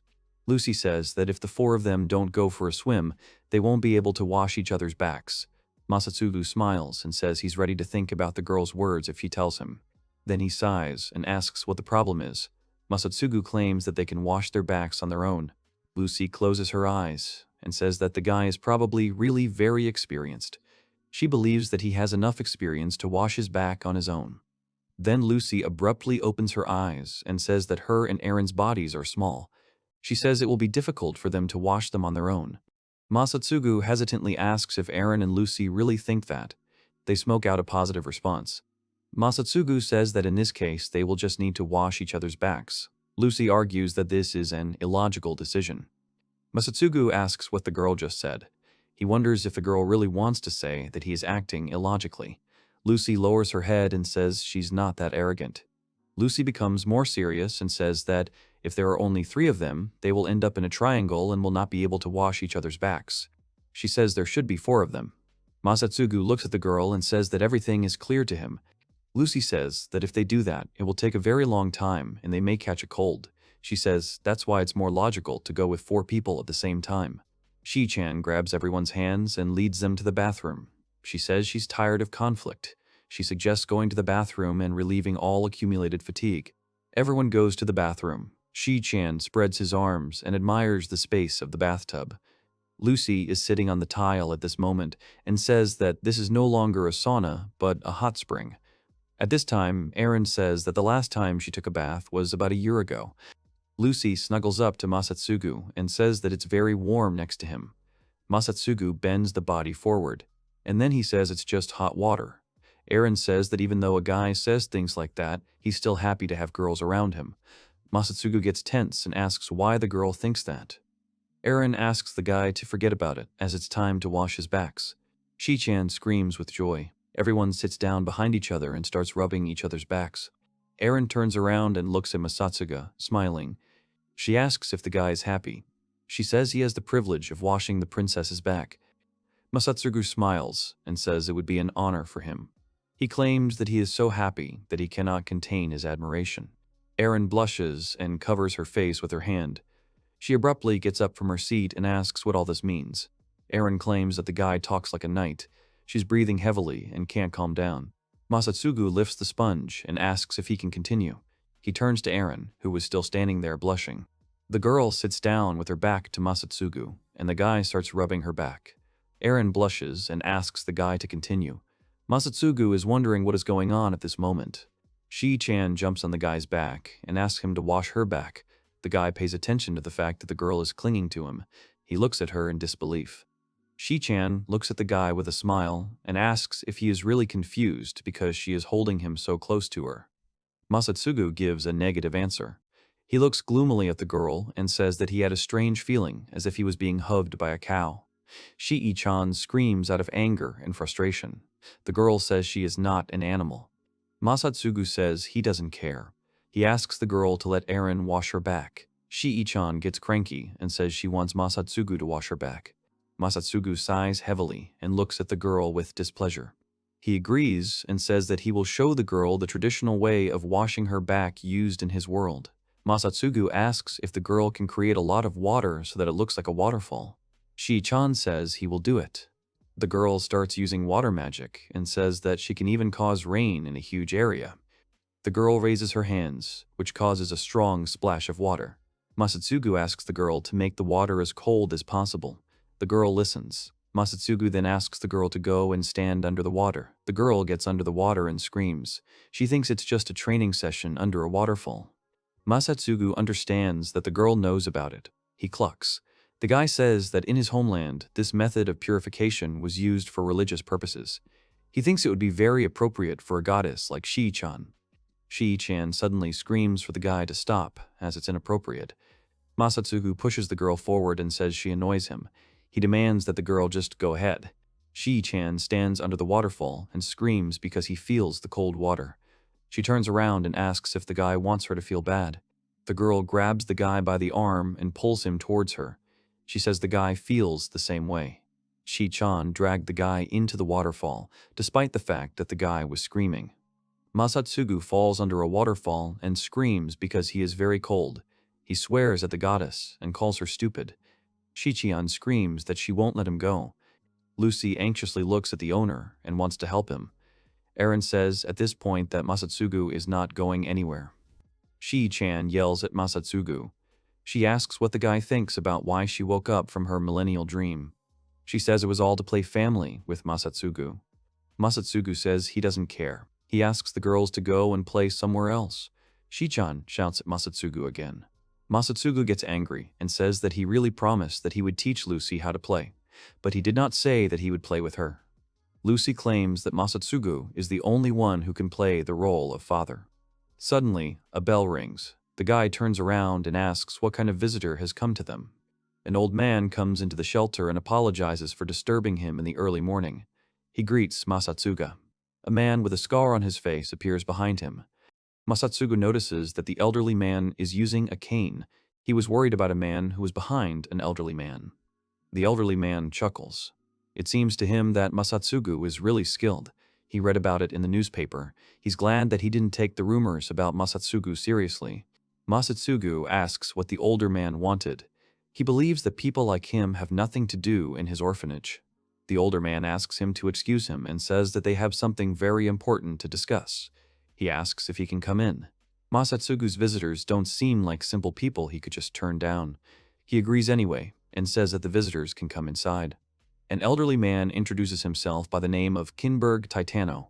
He was the head of the Kinberg family. He points to the man behind him and says it's his son named Theo. He claims that Theo is the future head of their family. Masatsugu says it's nice to meet you. The older man suggests that some of their family members used to have some kind of dealings with Masatsugu. Masatsugu asks if the older man is talking about multiple kidnappers. The guy assumes that the man came to take revenge. It seems to Masatsugu that this makes the situation easier. He could have taken care of the same as that couple before handing them over to the authorities. The man asks the guy not to jump to conclusions. The man raises his hand and says that he is not going to repeat after the kidnappers. He asks Masatsugu to calm down. Masatsugu narrows his eyes and asks why the man came to him. It was difficult for him to understand the man. The man says it's bad for the heart of an elderly man like him. The man says that the kidnappers had to collect a debt from the previous shelter manager. The kidnappers had already harmed them, so he planned to kick them out of the family after that. The man knew that the previous manager had been away for a very long time. But only a month ago, he heard about the new one who took over the management of the orphanage and realized that it was not the old one, but the new manager. The man says that the kidnappers thus tried to complete their mission in other ways, which led to the trouble they caused them. Masatsugu stops the man and says he still doesn't understand why the man came to him. He doesn't think he needs to explain that he has nothing to do with the previous manager's debt. Masatsugu also doesn't remember the king saying anything about debts. An elderly man at this moment asks his son to show the paper. The man asks Masatsugu to tell him how much he knows about the orphanage system. The guy asks about the system. The elderly man says that the land and privileges of the orphanage are separate from the country and belong only to the manager. And in particular, the shelter still belongs to the previous manager. The man shows the document and says that it is proof of this fact. He says his job at this place is just to run the right business. Masatsugu assumes that the man wants to take advantage of the privileges of this shelter as payment for the debt. That's why the man wants them to leave. Masatsugu looks at the man and asks if there is a way to pay off only part of the debt to begin with. The man says that this is a special case, as there has been no payment for a long time. Therefore, he would like to receive it as soon as possible. Masatsugu asks how much the debt is. The man replies that it's 10 million. The guy thinks it's quite a lot. He asks about paying a third of the debt and if there is any alternative. The man says it's out of the question and they need to think about it. Girls come out of the rooms and shout that they don't want the shelter to close. They all fell to the floor and started crying. Erin cries and says she's going to be a good girl, so she asked the guy to stay at the orphanage. Shi-chan cried and said she didn't want to leave either. Masatsugu turns around and asks what the girls are talking about. Lucy hides behind the sofa and says that they have heard that the orphanage will be taken over as payment for the debt. Masatsugu says he won't let that happen. Masatsugu shifts his gaze and asks the girls if they really think that the head of a rich family has come a long way to come to a poor place and claim a debt. The older man says that Masatsugu is right. He claims that he has a task for him. He calls the guy an S-rank adventurer candidate, and that he wants Masatsugu to bring him 5 mid-level recovery potions. He says that if the guy completes this assignment, he will think about paying off the debt. Masatsugu asks about the potions. The guy is tense because the man knows about his conversation with Doran and that he is an S-rank adventurer candidate. Erin leans forward and says that the potion is like a medicine. She claims that it can heal wounds and even acts as an antidote. The girl continues and says that if we are talking about intermediate-level potions, they are rarely found in the city market. She says that even elves who are experts in creating potions rarely make potions of this level, and only by coincidence. The older man says they're collecting them all over the country, but they still don't have enough. His son is seriously ill. He needs to drink mid-level recovery potions. Theo's father and grandfather bow down. The man says that Masatsugu is his last hope. He asks him to accept the assignment. Masatsugu is thinking about parental affection and the family path at this moment. It didn't matter to him. Masatsugu lost it all a long time ago in childhood. The guy was walking down the street. Suddenly, he was called out and asked to stop. Masatsugu turns around and sees Lucy, who was breathing very heavily. Masatsugu asked what the girl and everyone else were doing in this place. The girls say that they sewed to help him. Lucy asks if the guy is really looking for the ingredients for the potion. She is confident that this time they will be able to help the guy. Shi-chan winks and offers to protect their shelter. She promises to do her best for Masatsugu. Erin smiles and suggests that the guy will need help. She says she has extensive knowledge in making potions. Lucy blushes and says she can look for the herbs Masatsugu needs by their scent. She wonders how this can be considered something bad. Masatsugu turns away and grunts. He goes ahead and says that the girls can do whatever they want. The girls look at each other and smile. They cheerfully shout that they will protect the shelter. Erin begins to draw on the ground with a stick. She says that a potion is a type of medicine that is created by mixing plant leaves and a high-concentration magical liquid. The girl claims that in their case they need curare plants and magic liquid. She suggests starting by looking for plants. Erin turns to Lucy. The girl immediately jumps up and abruptly says that her team can rely on her. Lucy was glad that it was her time to help her master. She planned to try to find as many plants as possible. Lucy stands up straight and starts using her powers. She opened her eyes and pointed to the side, saying that she could smell the fragrance of curare plants. Masatsugu says he expected something like this from the beast race. The other girls tried to stop Lucy. They asked her not to run far away. Masatsugu said that the girl needed to stay close enough so that they could protect her. Lucy turns around abruptly and apologizes. She smiles and says she couldn't help herself. Erin points out that Masatsugu said it like a real knight. Lucy asks the guy to protect her. Shi-chan laughs and mocks the guy. Masatsugu is thinking at this moment that he should have gone alone. Lucy happily announces that they have found the right plant. She goes up to the tree and says that the smell only gets stronger in this place. She assumes that it is in this place that they grow in large numbers. Shi-chan approaches Lucy and happily informs her that she has found a lot of the right plants. Shi-chan asks Lucy to take a look. She says she feels amazing. She asks Lucy if she's right. Lucy sniffs at the plant and says that it really looks very much like curare, but in fact it was a gift that is used to make poisons. Shi-chan screams indignantly. Lucy says that curare plants have a slightly sweet smell, unlike gift plants. Shi-chan argues that it is difficult for a beginner to understand such a difference. She says Lucy will have to check each plant by scent. Masatsugu approaches the girl and asks her to let him take a look. He examines the plants and says that everything is clear to him. It tells you where the gift plant is and where the curare is. He asks the girls to put aside the plants he has chosen. Masatsugu turns to Eren and asks how many plants they need in order to make a potion.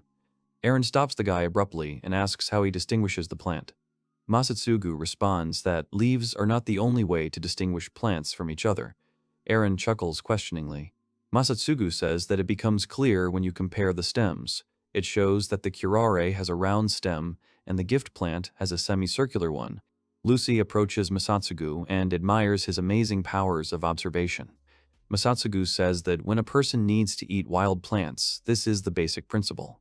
Startled, Eren asks about wild plants. Masatsugu confirms that he ate them. The guy says that there were times when he had no other way to avoid hunger, so he had to eat what he could find. Eren still can't believe it. She says that only the eldest elves know about it. The guy says that where he comes from, it's quite normal to know for those who are interested in cooking. For him, it's like distinguishing garlic from onions. Eren asks if it's true. Masatsugu and the girls stack all the plants they found. Eren says that this amount should be enough. She says it's more than enough. Eren says it's because their goal is to make a medium-level potion, not just a regular one. That's why they'll need a lot more plants. The girl says that before that they will need a magic liquid. Shichian smiles and asks that it be provided to her. The girl starts using water magic. Eren watches her and says that she has never seen mana and water mixed into such a beautiful magical liquid. Eren says it usually dissipates within a few minutes of being created. Shi-chan smiles and says that her magic can last for years. Eren picks up the plants and mortar, saying that it's finally time for mixing. The girl says that first she will grind the curare until it looks like a gel. Then the girl offers to mix it with the magic liquid. She says that when they stir, they use mana to observe the reaction. The girl claims that this is the most difficult part. She sighs and starts stirring. Eren reports that everything is ready. Everyone looks at the potion in surprise. Eren is at this point asking if anyone can make an assessment of this potion. Masatsugu says it's a common potion. Eren takes the potion and turns to her friends. Lucy says everything went well. Eren says it's all thanks to a good quality magic liquid. She says they were able to make a regular potion on the first try. Eren says that's about how this potion is made. She says they need to do more now. Lucy says she wants to try making a potion too. Shi-chan supports her. Lucy looks at her friends seriously and says it's her turn. She promised that she would try. The girl grinds the plant and asks if there will be enough plants. Eren examines the mortar carefully and says that Lucy needs to grind more.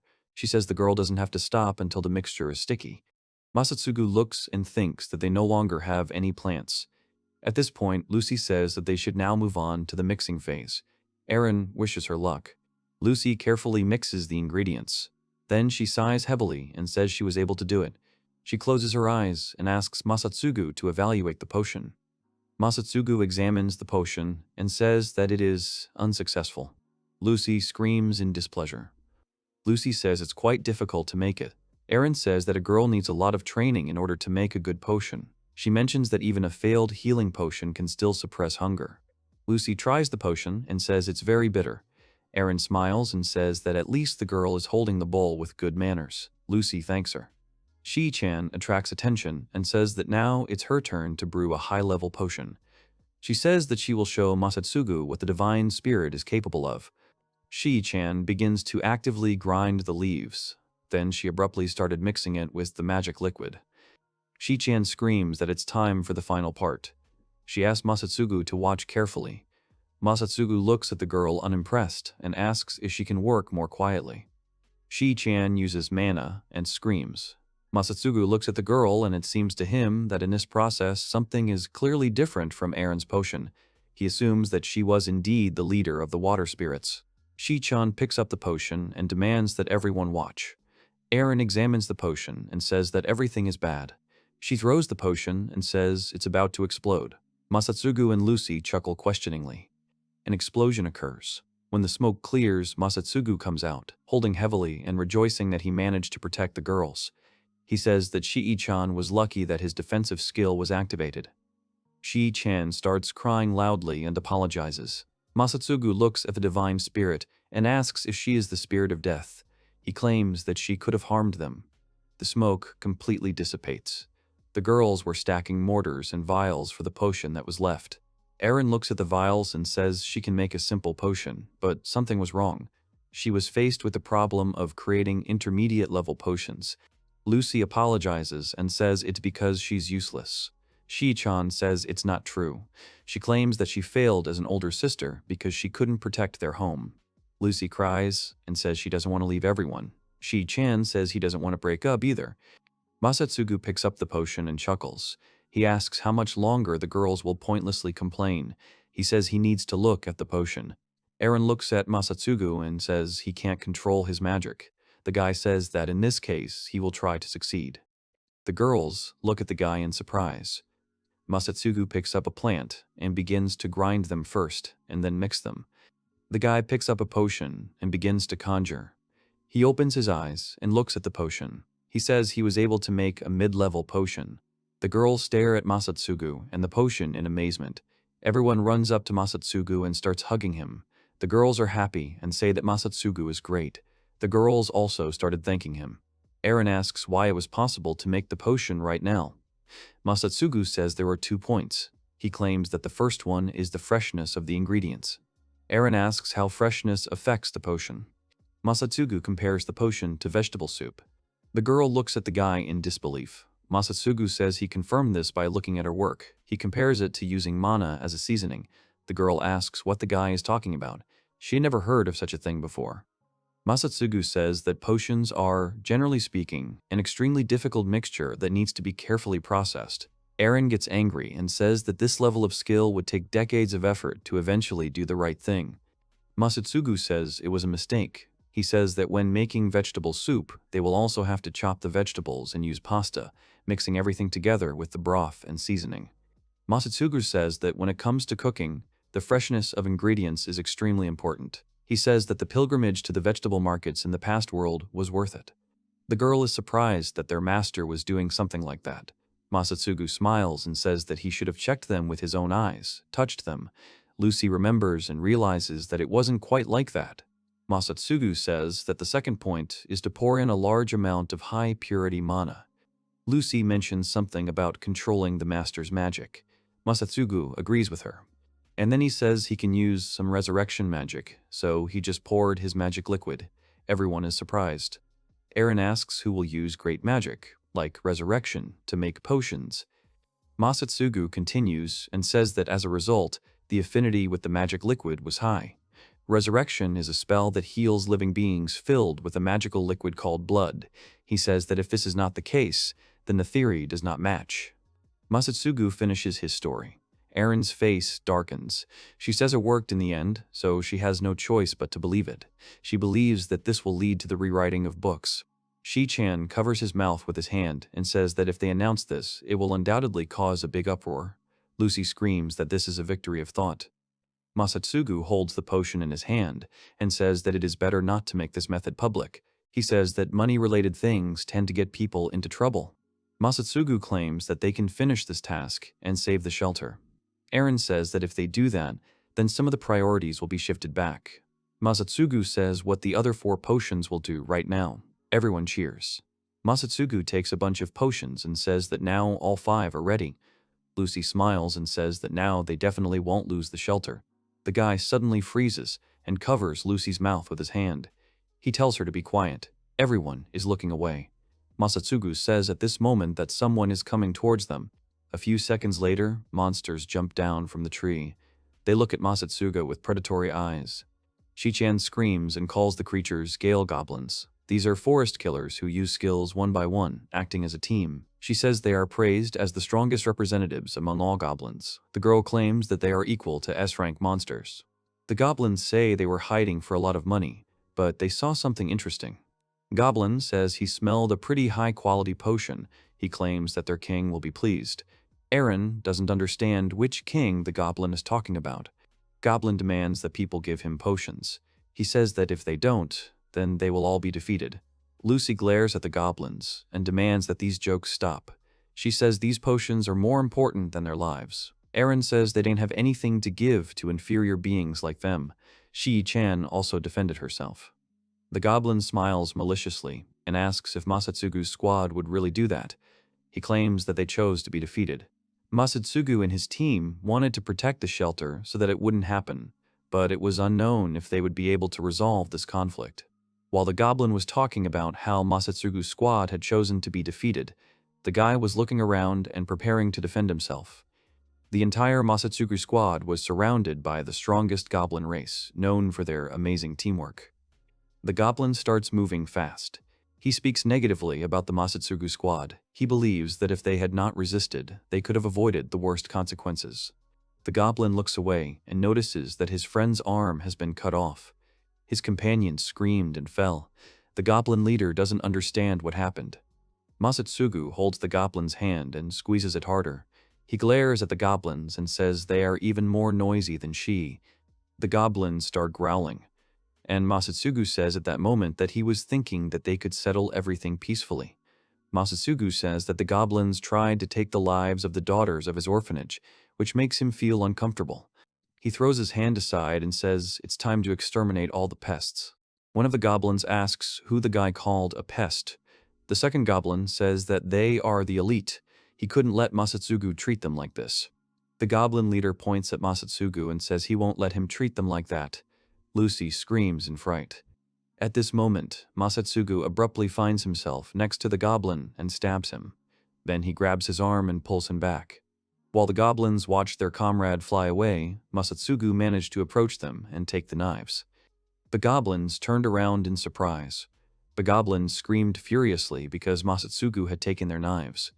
The guy abruptly launches knives at the goblins. The goblin leader sees weapons flying at his comrades. He starts to get angry and growl. Masatsugu turns around and glares at the goblins. The remaining opponents decided that they should run to at least inform the king.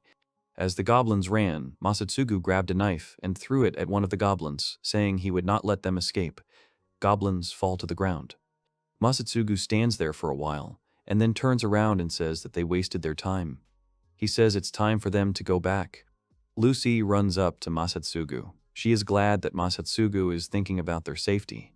Masatsugu chuckles questioningly. Eren remembers Masatsugu's phrase about the orphanage's daughters. Shi-chan blushes and says that it embarrasses her for some reason. Masatsugu takes the basket and asks the girls not to get carried away. He says that it is the responsibility of the director to monitor the safety of the orphans of the orphanage. The girl continues to rejoice anyway. Masatsugu turns around and says it's time for them to go. Everyone listens. The squad is coming back, but it seems strange to them that there was no one in the city. Lucy says this place is usually full of people buying something for dinner at this hour. Eren turns to Masatsugu and asks if there can be some kind of celebration on this day. Then the guy notices two guys. Masatsugu realizes that these are his former classmates. He wondered what they were doing in this place. Lucy notices Masatsugu's strange expression and turns to him, asking what happened. The guy replied that everything was fine. He turned around and took one last look at his former classmates. The elderly man arrived at the shelter again. He immediately met Masatsugu. Masatsugu asks what Titano is doing at their shelter.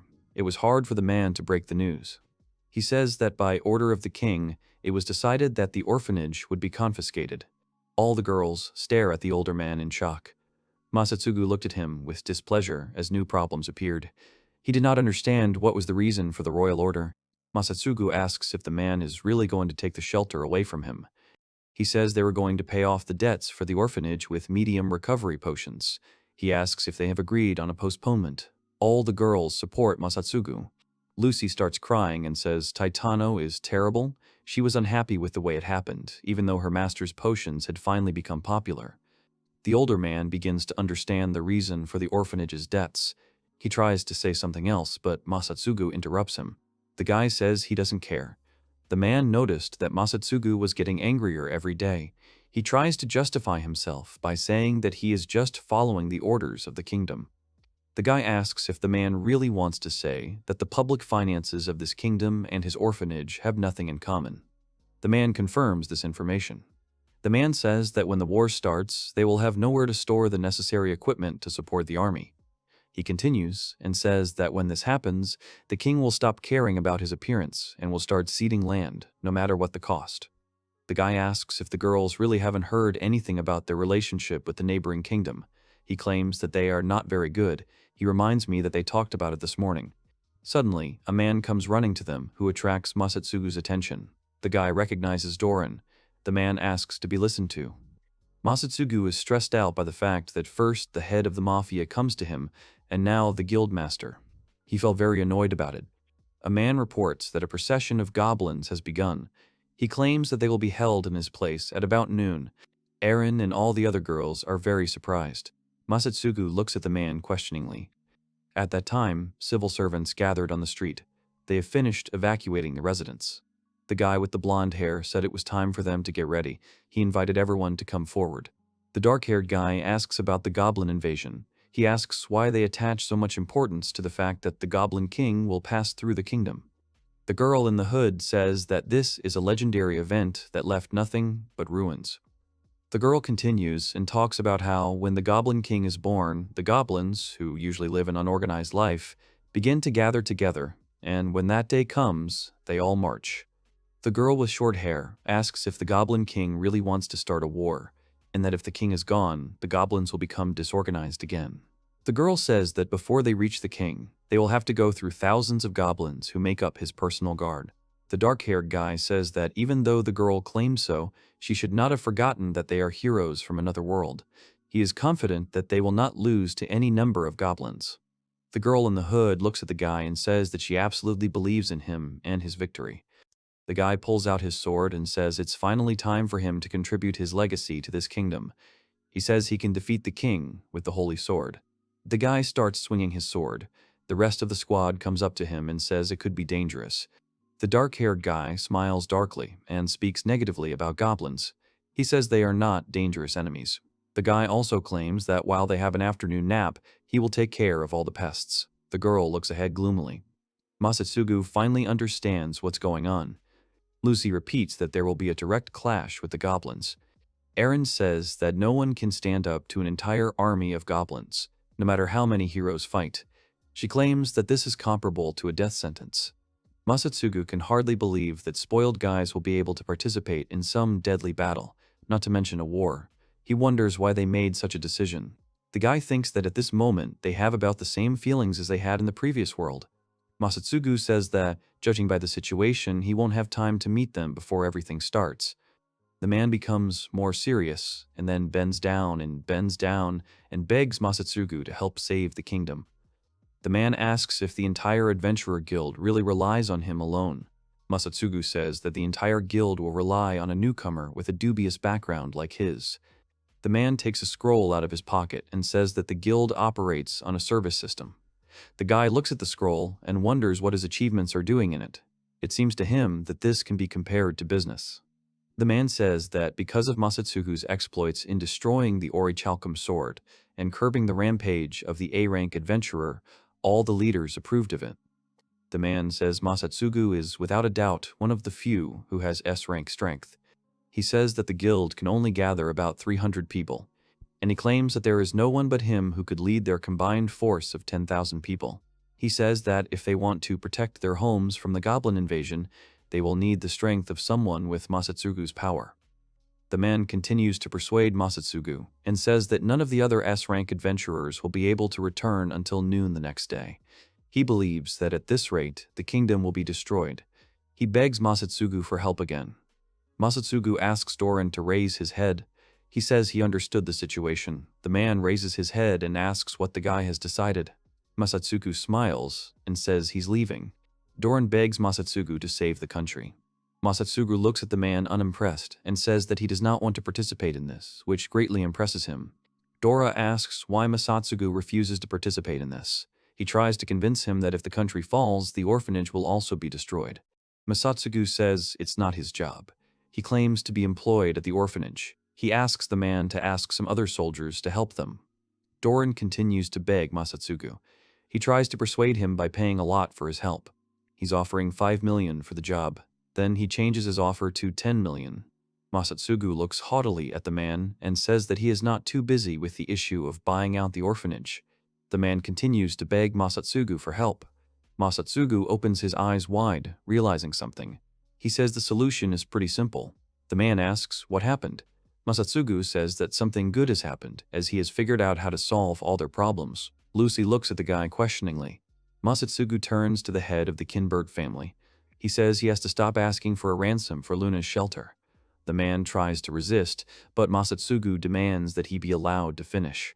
Masatsugu turns to the guildmaster and asks if he is really offering a reward of 10 million. The man says it is, and swears by the name of Guildmaster Doran. Masatsugu closes his eyes and says he wants him to pay the Kinberg family. Everyone looks at the guy in surprise. The guildmaster asks what this means. Masatsugu says that's the only way he'll accept the assignment. The guy explains that in this way, the debts of the orphanage will be paid, and the Kinberg family will receive their rights. Masatsugu thinks that the guild will be able to hire him in this case. But he clarifies that the reward must be paid in advance. The guildmaster smiles and asks how he can refuse such an offer. He is confident that with Masatsugu's help, they will be able to defeat the goblins. Masatsugu turns to the head of the Kinberg family and asks if he agrees to such conditions. The man says that as the head of the Kinberg family, he will accept the guy's offer. Masatsugu says that, in that case, everything is settled. He also claims that he does it only once. He says he simply has no other options to protect the shelter. Everyone disperses. Masatsugu turns around and sees Lucy, who has put on a bowler hat and picked up a fork. She says she wants to go with the guy. Erin comes up to them and says she'll join them too. Erin says she wants to protect her new home. Shi-chan also comes up to them and says that if they lose the shelter, they will have nowhere else to go. But she doesn't think it's right to always rely on Masatsugu. She argues that they should protect their home together, as they are a family. Masatsugu thinks about the words about family. He looks at the orphanage and realizes that this is the place where their family will return to. He is pleased that his students are so diligent. He's smiling, and he agrees that they need to protect the house as a family. All day long, all the residents of the shelter were preparing for battle. Erin spread the map out on the table. She pointed her finger at the place where the battle would begin, on the Nylian plains. Erin says that if they go to the carriage immediately, they will be in time for the start of the battle. Lucy looks at the map and says it would be nice to join the adventurers and the army to gather information. Masatsugu refuses this offer. He points to the place where their target will be located. These were the Nyla Plains in the northwestern region. Masatsugu and the girls arrived at the scene. The guy puts down the bags of things and says that they will stay in this place for a day, just like in a camp. He asks the girls to help him set up a tent. Lucy picks up the bag and says she took some soup with her. Shi-chan enjoys the soup. Masatsugu approaches the girl and tells them to make the bonfire as small as possible so that there is almost no smoke, since they are not on a picnic. Erin suddenly screams, asking what they are doing in this place. She points out that it's not just the allies who will come to this place, not even the goblins will come. Masatsugu says they don't need to meet the army. He claims that all they need to do is hunt down the Goblin King. Lucy chuckles questioningly, and then says that, given Doran's words, the Goblin King will be quite difficult to find. Shi-chan points out that the kingdom has already tried to do this, but the attempt was unsuccessful. Masatsugu claims that they can win if they take advantage of the situation. He says they're using the army as bait. The girls look at the guy in surprise and ask what it means. Masatsugu asks if the girls are serious about not understanding anything yet. Masatsugu says that when the royal army arrives, the goblins will be busy fighting. Erin says that then they can strike. Masatsugu says that the girl thinks right. Erin was glad that the guy praised her. Shi-chan looks at the guy admiringly and says he's amazing. She thinks this is how the guy can save the world. Masatsugu says that in order for this plan to work, he will need all his students. Lucy asks if he really needs all of them. The guy says it's true. He asked X to go to bed early. Everyone went to bed at night. After a while, Masatsugu woke up. He realized that it was already the middle of the night. He usually never gets nervous, but this time it's different. The guy looks at the sleeping pupils and smiles. It seems to him that the girls treat the battle much easier than he does. The guy turns his head and notices that Lucy is not in the tent. He wonders what the girl is thinking. Lucy looked at the stars alone. Masatsugu wondered what the girl was thinking. Masatsugu approaches the girl and asks if she really can't sleep. Lucy turns to Masatsugu and looks at him sheepishly. Masatsugu asks why the girl looked at him like that. He wonders if the girl thinks he's a monster. Lucy says that's not the point. They just stand there in silence for a while. Then Lucy looks at the owner and asks why he is not sleeping. She says that when they first met, she thought the guy was a cold and manipulative person. The guy begins to explain the reason for his behavior, but Lucy interrupts him and says she was wrong. Masatsugu asks what it means. The girl blushes and smiles. She says Masatsugu takes care of them. She assumes that their master will never admit it. Lucy asks if she and the girls are really giving the guy trouble. She says Masatsugu will complain, but she is confident that he will do whatever is in their best interests. Masatsugu says that the girl is mistaken. He claims that taking care of them is nothing but child's play. Masatsugu says he's just pretending he has to. He says he doesn't need gratitude. Lucy smiles and says Masatsugu is right. They are silent again for a while, until Lucy begins to talk about what she really thought about her homeland. Masatsugu asks why the girl was thinking about her homeland.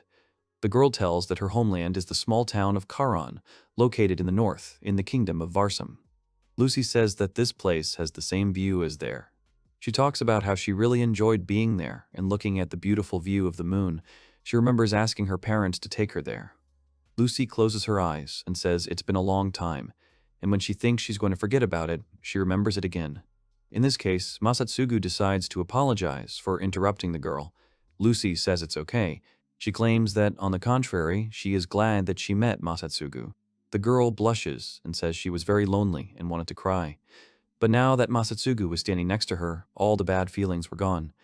The girl grabs Masatsugu by the apron and says that he is a wonderful person. She claims that she gathers courage when she looks at her master. Masatsugu is struck by the girl's frankness. Lucy moves a few centimeters away from the guy and says that's why she thought she should have thanked him if he didn't mind. The girl turns her head sharply and looks at the guy seriously. Masatsugu wonders what's going on with Lucy. The girl blushes and gets confused in her words. She says that if the guy doesn't mind, then she would like to repay his kindness. The girl offers her body. Masatsugu looks at the girl unimpressed and first asks what it means. And then he says that he understood everything. He says it's a good idea. The girl looks at the guy in amazement. Lucy asks if Masatsugu is sure and if he doesn't mind. The guy smiles and says he's looking forward to it. Lucy smiles and covers her cheeks with her hands to hide her blush. She couldn't believe that the guy was looking forward to it. She sees Masatsugu smiling and chuckling. The guy at this moment assumes that the girl does not know that he is enjoying the trip. Lucy freezes and asks what it means. She looks at the guy in disbelief. The guy clarifies what he says about Lucy Karen's trip to her homeland. Masatsugu says he always enjoys traveling, as long as it doesn't require too much money. That's why he was looking forward to it. The guy looks at the girl and asks what happened. He assumes that she is sleepy. Lucy suggests that they should visit her parents first. She says she has to tell them about the wonderful man who takes care of her. The guy asks if the guy is talking about graves. He says he will go with her. He claims that he likes to change the environment. He wonders if the girl will be his guide. In the morning, everyone gathered on the ledge. They were watching the battle unfold. Lucy notices an army of goblins in the distance and reports that they are approaching. Aaron looks dumbfounded at the goblins and asks if this is really a procession of goblins. Lucy confirms this. Masatsugu looks at his students and assumes that they are nervous. He had expected this. The guy decides to see what's going on with the alliance. Masatsugu wonders if they really plan to stop the goblins before they get to the wall. The guy grins at the fact that the walls were a few centimeters behind them. Aaron points her hand forward and informs Masatsugu that the goblins have stopped. Masatsugu watches as the goblin army stops at one point. At that moment, he thought that the goblin king must be giving orders somewhere nearby. Masatsugu is happy that the alliance will play the role of bait without any problems.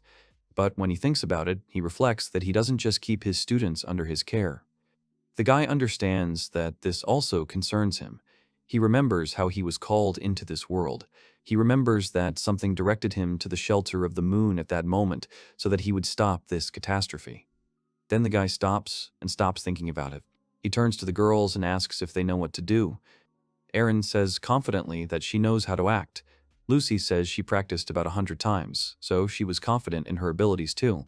Shi-chan smiles and says he will do his best to save Masatsugu and everyone else.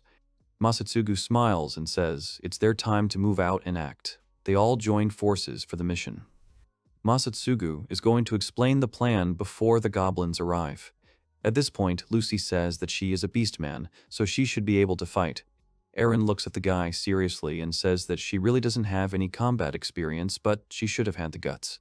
Shi-chan closes her eyes tightly and says that she can help with support, at the same time claims that she will not be able to cause damage. Masatsugu looks at the girls and assumes that they have misunderstood everything. He says they don't need to fight. Shi-chan asks what she should do in that case. She suddenly hugs Masatsugu and says she will keep an eye on him. Masatsugu responds by saying that he can easily feed her to the goblins. Shi-chan shakes the guy by the shoulder and tells him to think about what he's saying because she's scared. The guy at this moment says that she will provide logistical support. Masatsugu claims that Erin does not show her talent. He says she can help them handle the logistics of the operation. The girl blushes, chuckles, and says she will be a logistics coordinator. Masatsugu looks at the girls seriously and asks if they understood everything. He says that as long as they carry out the plan correctly, they won't have any difficulties. Masatsugu begins to explain their actions during the battle. Shi-chan blushes and smiles. She says their squad is ready. She asks Masatsugu to look at her and begins to show her magical abilities. Aaron looks at the girl and says she will use a spell to enhance the magic. Masatsugu looks at Shi-chan and thinks that he has never seen such charms before. He is glad that the girl has begun to understand that they are in a critical situation. He didn't like her fooling around. Shi-chan calls for rain. Water appears around her. Masatsugu looks at the girl in disbelief. Shi-chan casts a funny spell. At that moment, the guy pulls out his sword and looks gloomily at the girl. He says he's going to feed her to the goblins. Aaron tries to stop the guy. Aaron blushes and shouts to the guy that Shi-chan's magic is currently being perfected. She assures him that Shi-chan uses powerful magic. Masatsugu knew that it was true. He noticed that singing the song was so difficult that even he himself, who knew how to use magic, could not understand. Text, tonality, and movement. Shi-chan had them in perfect harmony with each other. Masatsugu glares at the girl and thinks that she looks like a clown. Aaron continues to look at the girl admiringly. Clouds appear in the sky. It starts to rain. Shi-chan points his finger down at the goblins and it starts raining right on them. The goblins start getting angry, and Shi-chan is saying that they might be a little hot. The guy tries to stop the girl. He turns to her and reminds her that he asked her to pour hot water all around. But he didn't talk about controlling the weather to make the rain hot. Shi-chan was confused at first, and then asked if the guy really asked for it.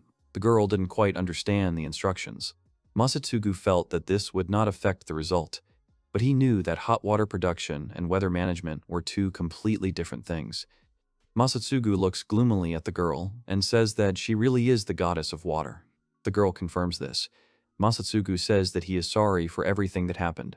He decides to treat her with respect. Shi-chan looks at the guy admiringly and covers his mouth with his hands. She asks if the guy will really treat her with respect now. Masatsugu smiles and says that from now on he will call her the Boiler. The girl is outraged because the guy promised to treat her with respect, and now he calls her a terrible name. Lucy attracts the owner's attention and says that the goblins are moving forward. The goblins didn't understand why it was raining. One of them ordered to protect the king. They thought the people had started attacking them. The goblins gathered in order to protect the king. They all ran very fast to the king. Aaron looks at Masatsugu with a smile and says that his plan is working. The guy says they can find the king now. Masatsugu smiled and decided that it was time to move on to the next step. He gives a command to Lucy. The girl closes her eyes and says she can handle it. She inhaled the air and reported that there were about 100 goblins. She exhaled. At that moment, the girl decided to look in order to find another smell through the same type of smells during the exclusion process. She understood that this way she would be able to find the king among the crowd of goblins. Suddenly, the girl shouts out that she was able to find the king. She points her hand at where the goblin king is. She claimed that it was black. The black goblin turns around and grins maliciously. Masatsugu looks at him and thinks that the goblin blended in well with the others, but his huge size was still noticeable. The goblin looks directly at Masatsugu and grins slyly. The guy at this moment does not understand how the goblin could sense his presence.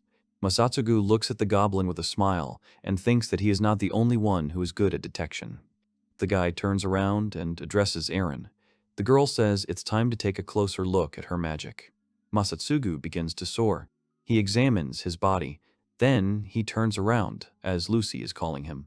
The girl doesn't think their master will lose, but she asks him to come back safe and sound anyway. She wants to say something else, but stops when Masatsugu pats her on the head. He asks her not to waste her time on this. The girl tries to say something else, but Masatsugu interrupts her again and says that it's not a problem because the goblins taught him how to pull the trigger of his defense skill. Eren turns to Masatsugu and asks if he can do it. The guy turns around and says that it's okay to act. Eren screams that she will send him to the Goblin King with her magic. The girl points her arms towards the guy and lifts him up. Masatsugu examines himself and notices that he is shining. The guy also notices that he can now jump straight to the Goblin King. Eren looks at the guy and blushes, crying out. The guy turns around and asks what happened. The guy asks what the girl is saying. What he says is that she can't be heard because it's too windy. Masatsugu assumes that she is giving some kind of pep talk before the fight. The guy closes his eyes and grins. He thinks that the girl will say some kind of approving words. The guy lunges forward, pulling his sword out of its scabbard, and asks the girls not to worry about him. Masatsugu smiles and thinks that he definitely won't lose. At this moment, the girls cover themselves with their hands from the dust caused by a strong gust of wind. Eren looks at the place where the guy was and realizes that he's gone. She's saying something I don't understand. Lucy comes up to her and asks what happened. The girl points out that the guy's pants are torn. All the girls stare in surprise. Masatsugu's strategy began to take effect. The dark-haired guy at this moment asks what is happening on the field. He is informed that the goblins have stopped. The dark-haired guy hums thoughtfully and then assumes that they are afraid of heroes from another world. The guild master was trying to stop the heroes. He asked them not to do anything rash. He was asked not to worry about it. The man got angry and asked if they knew who he was. The dark-haired guy smiles broadly and says it's time for his grand debut. At this time, the Goblin King stood in place and surveyed the situation. One of the goblins asked him what he would say. The Goblin King opened his eyes wide as he noticed something unusual in the sky. He ordered everyone to lie down on the ground. Masatsugu flew into their army. All the goblins fell to the ground, and the Goblin King was covered by a stone slab. The goblin got up and walked over to Masatsugu. He realized that it was he who had defeated part of his army. The Goblin King asks how the guy dares to treat his kind like that. He calls the guy arrogant. Masatsugu gets up and walks over to the Goblin King. He smiles and says that all the interference has been eliminated. He demands that the Goblin King fight him one-on-one. The Goblin King looks at the guy with a grin on his face and says that he shouldn't be so cocky. The goblin takes his hammer and speaks negatively about Masatsugu, calling him weak. He claims that the guy is not his equal. The Goblin King raises his hammer and says that he is the king of terror and fear. He's not going to forgive the guy for what he did. Masatsugu watches as the Goblin King swings his hammer and screams threats. He strikes, which causes the earth to collapse. A strong gust of wind raises dust, which blocks the view of the girls. The Goblin King turns around, smiling, and says that Masatsugu is just an ordinary person. He says he's ashamed to fight an opponent like him. Masatsugu, being under the hammer, says that the Goblin King is right. He thinks it's a pathetic little thing too. The Goblin King looks at the guy in surprise as he gets up and says that it was unexpected. Masatsugu holds the hammer with his finger and says that the Goblin King forced him to use one finger. The guy picks up the hammer and asks if this is really all the Goblin King can do. The Goblin King asks why the guy doesn't attack him. Masatsugu looks at him gloomily and tells him that he often wondered how strong the Goblin King was. The guy swings the hammer away with one finger. The Goblin King asks how Masatsugu dares to behave like this. He claims that the guy will regret it. Masatsugu interrupts the Goblin King and says he has to defend himself. The Goblin King looks at him in surprise. Masatsugu stabs the Goblin King. Then he jumps up and gives him a kick. The Goblin King flies off and crashes into a stone with his back. Masatsugu raises his head and says that whoever contacts the moon shelter will just get off like that. The guy walks up to the Goblin King and says they're done with him. The guy sees that the goblin is smiling slyly. He bounces off it. The goblin holds out his hand and asks the higher being to grant him power. Masatsugu doesn't understand who the goblin is talking to. He had a bad feeling about it. The goblin opens his eyes wide. At this moment, a black cloud appears directly above Masatsugu, which directs a beam directly at the Goblin King. Dust rises and Masatsugu can't see anything. The Goblin King stands up and says that the spell is great. He rejoices that he has gained a powerful force. Then he starts coughing and mumbling. Masatsugu just watched as the Goblin King transformed into a huge and terrifying monster. A huge monster appears right in front of Masatsugu, who notices one of the goblins, opens his mouth wide and runs towards him. Masatsugu looks at the monster with disgust and is surprised that he did not even recognize his kindred. The monster turns to Masatsugu and speaks negatively about him. Masatsugu asks if the monster Goblin King has really forgotten about his pride. The monster screams that he will defeat Masatsugu and starts running towards him. He tries to stab the guy, but Masatsugu manages to jump away. Masatsugu looks at the monster and realizes that each of its tentacles is moving separately. The monster roars again and tries to stab Masatsugu. The guy runs, but at some point he stumbles and falls. The guy gets up, looks at the monster and wonders what he should do now. The monster opens its mouth and says that this is the end of Masatsugu. Masatsugu had never thought that he was a monster who would fall for such a simple trick. Masatsugu jumps up. The monster grunts questioningly and then widens its eyes in surprise. The guy jumps away from the monster and says that his actions are too obvious. He claims that the monster can't even control its own limbs. The monster's limbs begin to eat him. He's growling and kicking, and Masatsugu is watching him the whole time. Masatsugu thought that even tentacles could fight each other. He says this is the end of the Goblin King. The guy speaks negatively about the monster. Masatsugu looks at the Goblin King with disdain and asks if he really can't even give up. He wonders if his sinister magic is prolonging his life. The monster continues to roar and scream. Masatsugu at this point asks why he can't give up after straying from the path of kingship. He thinks it's a curse, so he decides to help the monster. The guy pulls the sword out of the scabbard and says, "The Goblin King is the first one who could make him take the sword." The guy puts the sword in front of him and thinks that it is not enough to restrain all his forces.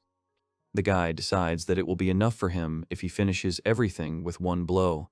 The guy jumps up and is about to stab the goblin. At this moment, the Goblin King looks at the guy and wonders who he really is. The guy notices that the Demon King has apparently regained consciousness. One of the tentacles manages to swing. Masatsugu dodges. The guy at this moment remembers that he has already mentioned that he is the manager of the orphanage. The monster assumes that the guy is joking. He can't believe that the orphanage manager defeated him. Masatsugu says at this point that he would not have been able to defeat him if he had not been the shelter's manager. The guy says that his ability is the ability to protect his family. When he tries to protect orphan children, it gives him unlimited power. The guy stabs the Goblin King and says that if anyone bothers the orphanage, he will destroy it. The guy lands a few more punches, and the monster eventually flies away. The guy looks around and realizes that he has forgotten about the mountain behind him. The terrain has changed a lot. Masatsugu assumes that the Goblin army and the kingdom are still fighting. He looks towards the kingdom. At this time, the dark-haired guy was shouting that people weren't afraid to fight goblins. At that moment, the goblins looked at him. The guy got scared and started trying to scare him. The goblins ran towards the guy and started attacking him. He screamed. The girl manages to cover the guy. She asks if he's okay. The guy at this moment asks how the goblin dared to touch him. The guy smiles and says that the girl should not worry, since he is the bearer of the holy sword. The guy swung his sword and accidentally stabbed one of the goblins. The goblin fell to the ground. He looks at the goblin and says it wasn't easy. The girl turns to the guy and says that there are too many goblins. The guy is trying to calm everyone down. He claims that they were able to reduce the number of goblins, so now they need to find the Goblin King. The guy points to a full goblin and says that he is the Goblin King. He claims that his aura is different from others. The others are trying to support the guy. The guy pulls out a sword and says that the goblin should prepare, as he is going to defeat him. Masatsugu was watching everything that was happening. He assumes that Miyamoto is at least trying to restore order.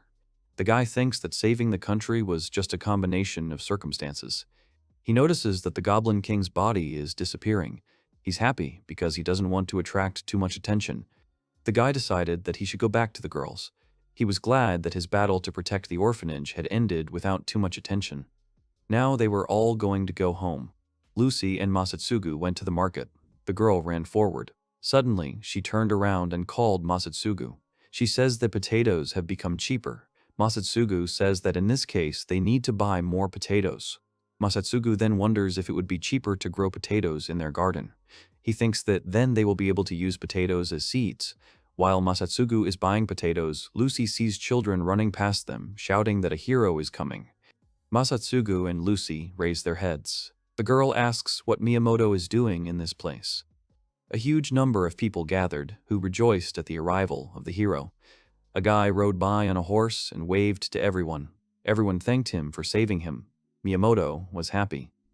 Masatsugu thought that he would easily arrange a grand parade, but he was curious what the Goblin King and the Rabid Goblin would say about this man.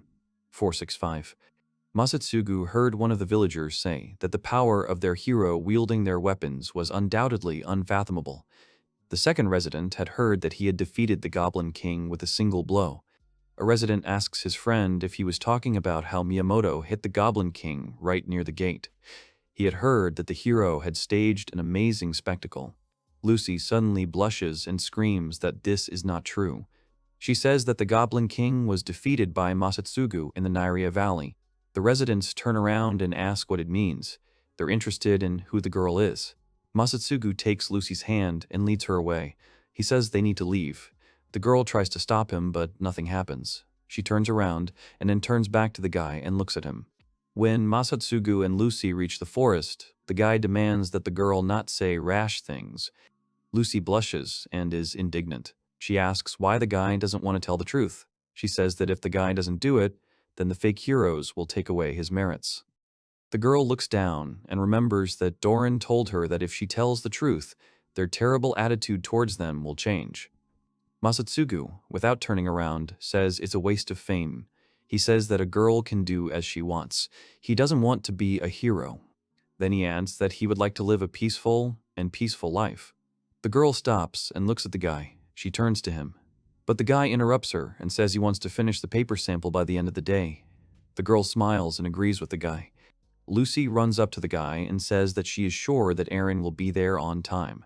The girl and Masatsugu stop when the girl speaks to them. The guy recognizes Ruby immediately. The girl makes a bow. The guy at that moment asks if she came to recruit her into the guild. Ruby smiles and convinces the guy that she didn't come for this at all. She says she'll come back if she has time. The girl mentions that Doran told her that they would never let the hero of their country go unnoticed. She says her stubborn father admires Masatsugu. The girl says she admires him too. The guy says the girl is terrible. The guy turns around and asks the girl to just go home. He says he's fully engaged in running the shelter. He says that if the girl interferes, he won't be soft on her. The girl smiles and is amazed that Masatsugu is not going to give up so easily. She says she won't back down either. The guild isn't going to back down either. The guy swears. The girl mentions the battle against the Goblin King. She says that all the guild leaders were watching the battle with their distant gaze skill. The guy thought that the battle was over without witnesses. Ruby sighs and says that the guy easily defeated the Goblin King. She also believes that he has enough magical power to destroy a magic sword. The guy thought he could keep a low profile, but he turned out to be stupid. The guy is swearing because of this. Ruben hugs Lucy and asks if she has anything to say. The girl chuckles questioningly. Lucy asks the owner to stay with them. Masatsugu says he has nowhere to go. Ruby says that's exactly what she expected from Lucy. Lucy asks the guy to be more patient. She says they shouldn't rush it. The guy says he doesn't care how many more times Ruby comes to them. He asks her to leave. Ruby says she likes the guy's demeanor. Ruby leaves, and Lucy waves goodbye to her and says that she will be waiting for her. Masatsugu sighs heavily and says that the girl has tired him very much. Erin returns and informs me that she came back with paper samples after a long time. Lucy says she went to the market this morning to buy some. Erin was asleep at the time. The girl hesitantly asks if it's important. Erin shows the paper samples she made herself. She says that most of them tear easily or are so fragile that you can't write on them. Masatsugu examines the paper and realizes that it is of terrible quality. The guy realizes that he can still write on it. The paper was made from weeds from the garden, so even a child could make it. Erin blushes when Masatsugu says that this paper has minimal functions. He informs her that she is passed. The girl is happy. Lucy says it's wonderful. The girl says that this is the first time that a book available only to the royal family is available to commoners. Masatsugu says they will sell books under the name of the Moon Shelter. The guy reports that this is the second product. Suddenly, everyone hears a sound. Masatsugu, Aaron, and Lucy go to where it came from. They see Shi-chan. The girl smiled at everyone and wished them a good morning. The guy asked what happened. Shi-chan says she practiced her magic. A guy asks a girl to practice outside. The girl says she won't be able to set aside time for a tea party. The guy gets angry. He asks if this means that the girl ate everything. She says it's true. The girl is also starting to get mad at Shi-chan. At this moment, a girl comes into the shelter, who is looking for Masatsugu in order to put him under arrest. The girl demands to know if there is anyone here named Naomi Masatsugi. Naomi Masatsugu stands calmly at the door and, folding her arms in a cross, says that she is trespassing on someone else's property. Shouldn't she have said something before that? There is an awkward silence, and the girl understands what's going on. She says he's right, then, to Naomi Masatsugu's surprise, bows to him and says she's very sorry. Naomi Masatsugu sighs and doesn't understand what's wrong with her at all. He notices her badge and wonders if she's the kingdom's child protection inspector. Suddenly, she points the blade of the sword at his face and says that it's definitely Naomi Masatsugu.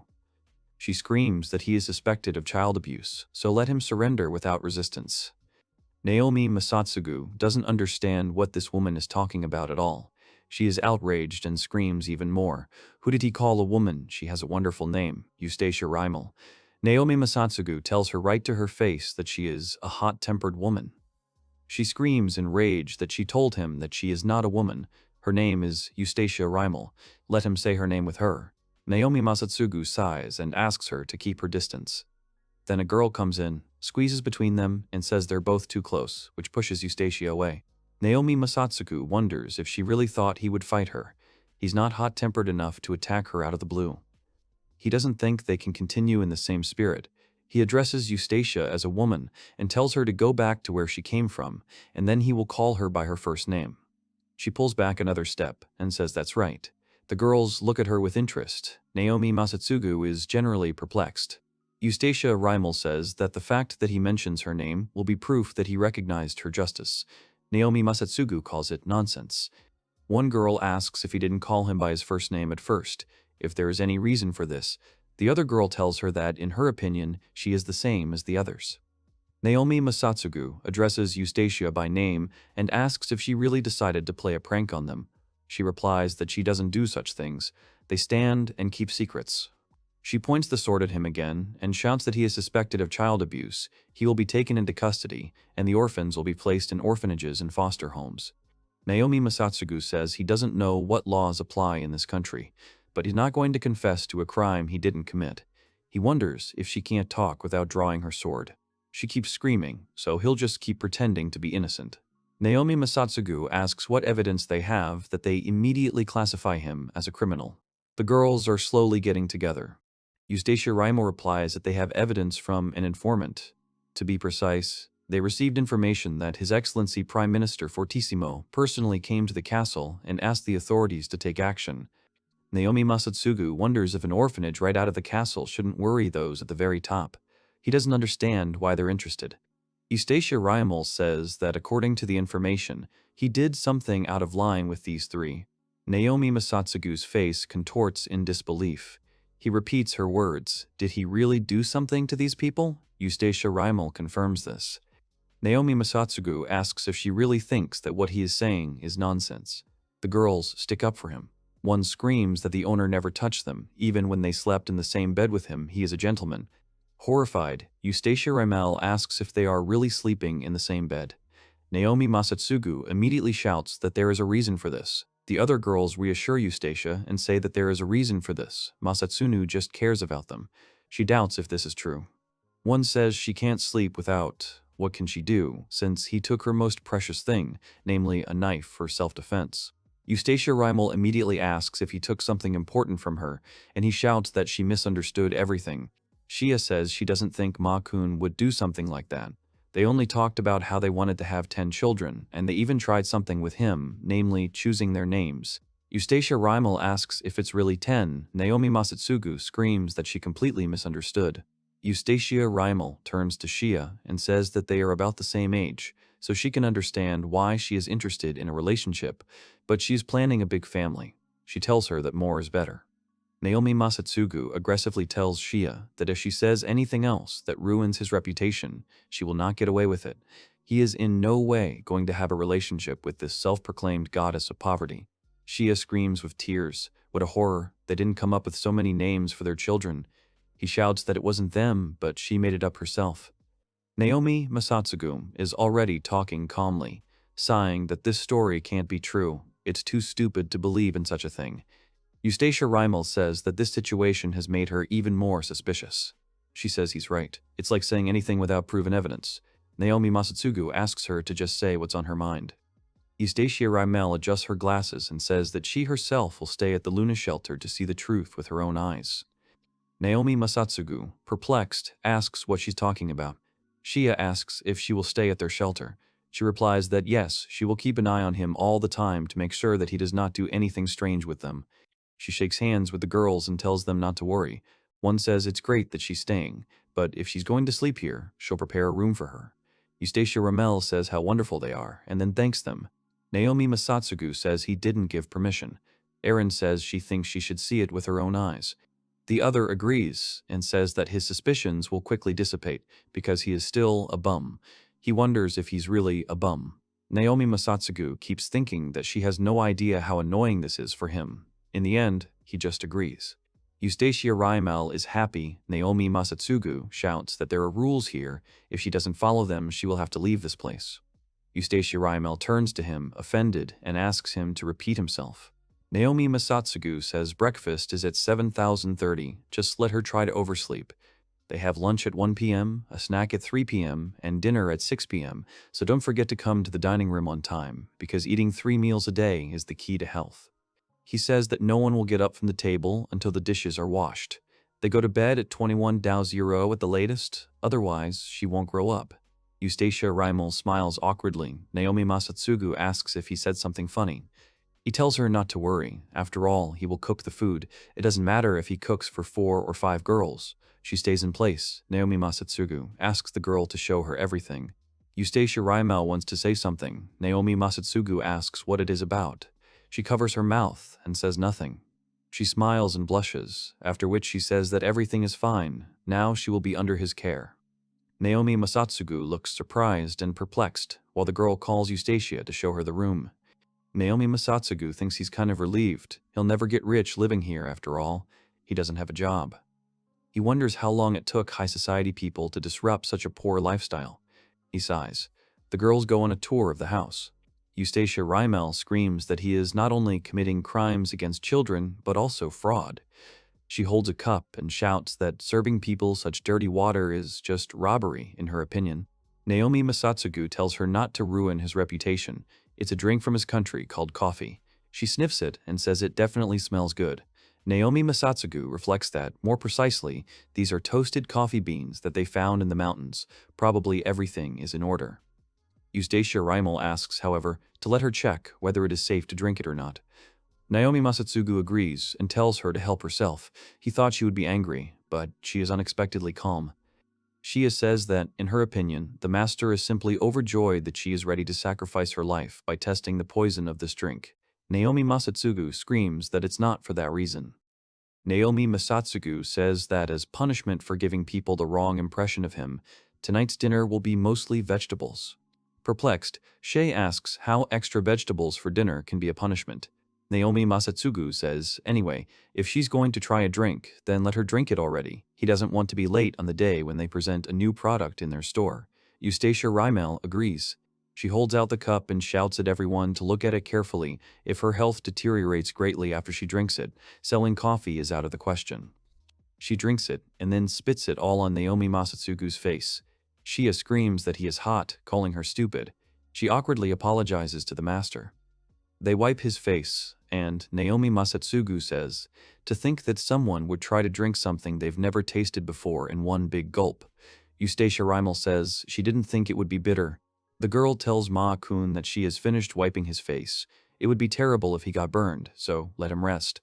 His little sister will let him lie on his lap. Naomi Masatsugu ignores her and asks the others what they think about the coffee. One says it has an unusual taste, but she likes it. Shia says she likes it too, it's easy to drink, and the aftertaste is pleasant. Eustacia Rimal asks if they feel worse or something else.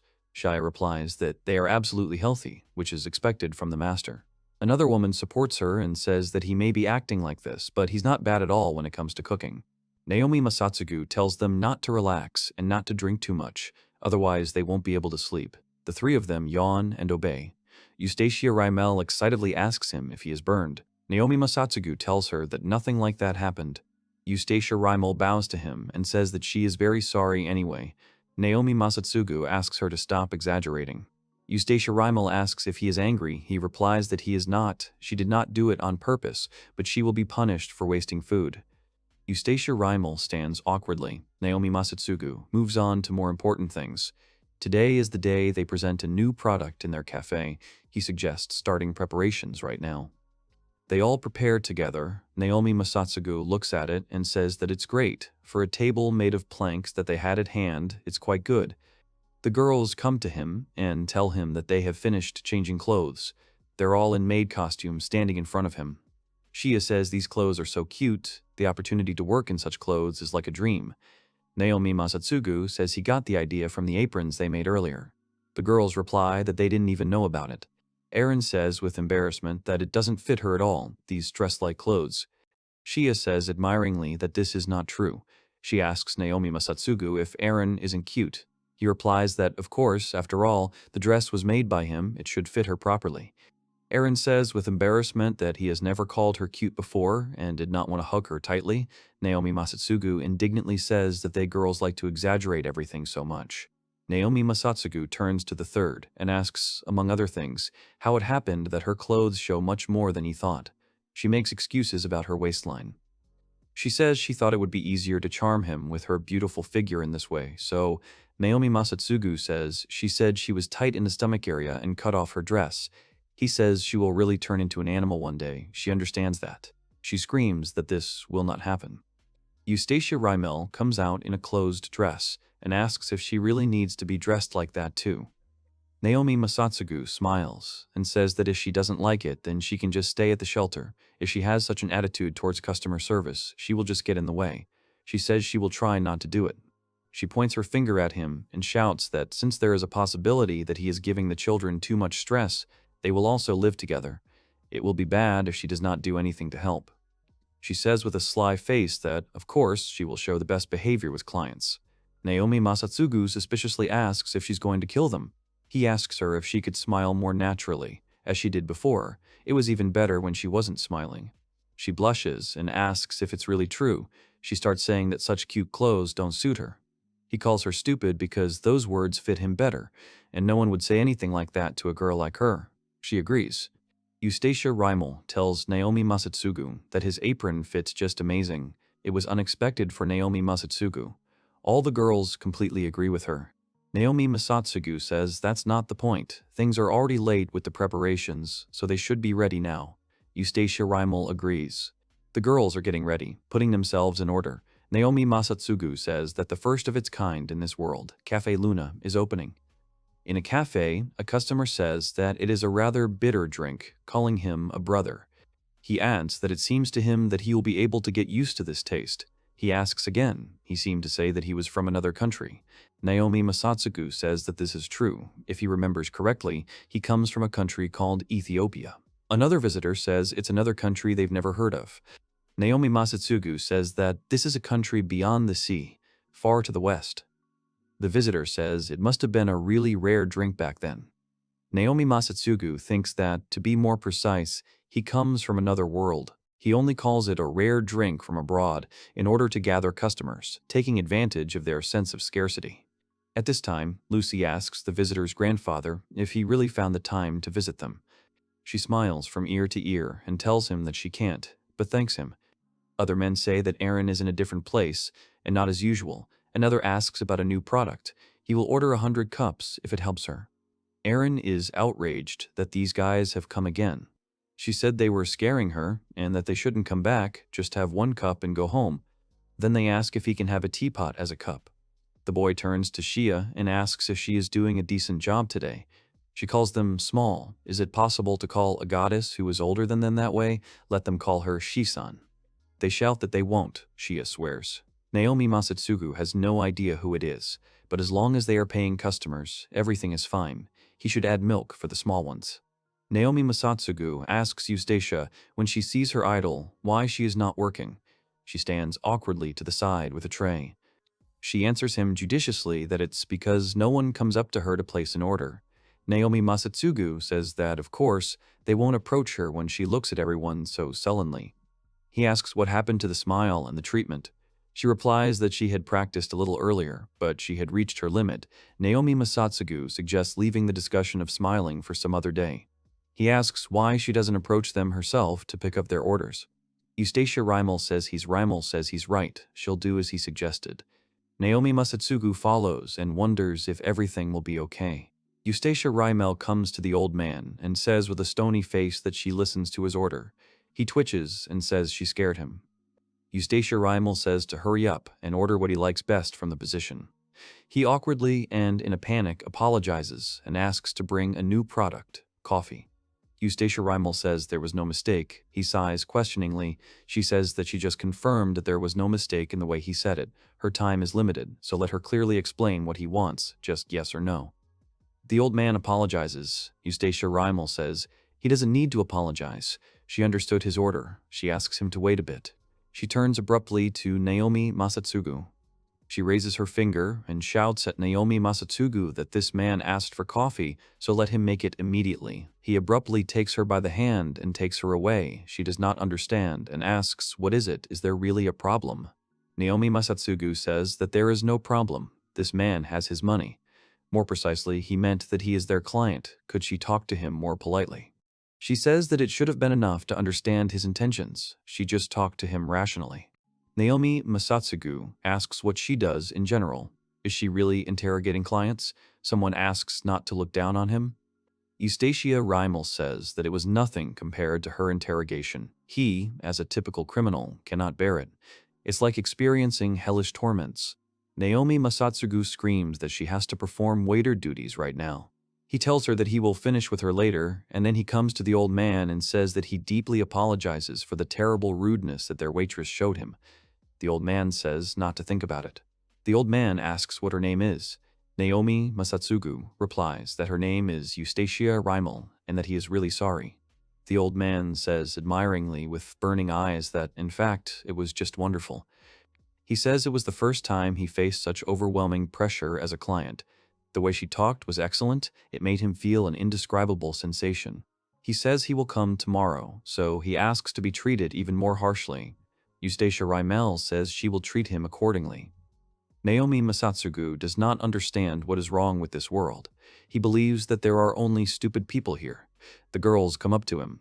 Naomi Masatsugu sighs and thinks how relieved it is that these two are still behaving with dignity. He sees Lucia and Shia and asks what is wrong with them. They hug him and tell him that Lilia really loves him, not that she's worried about him or anything like that. Naomi Masatsugu begins to understand what's going on. He had heard that there were people who were weak against caffeine, that it was like relaxation for them. He asks if they really got drunk on coffee.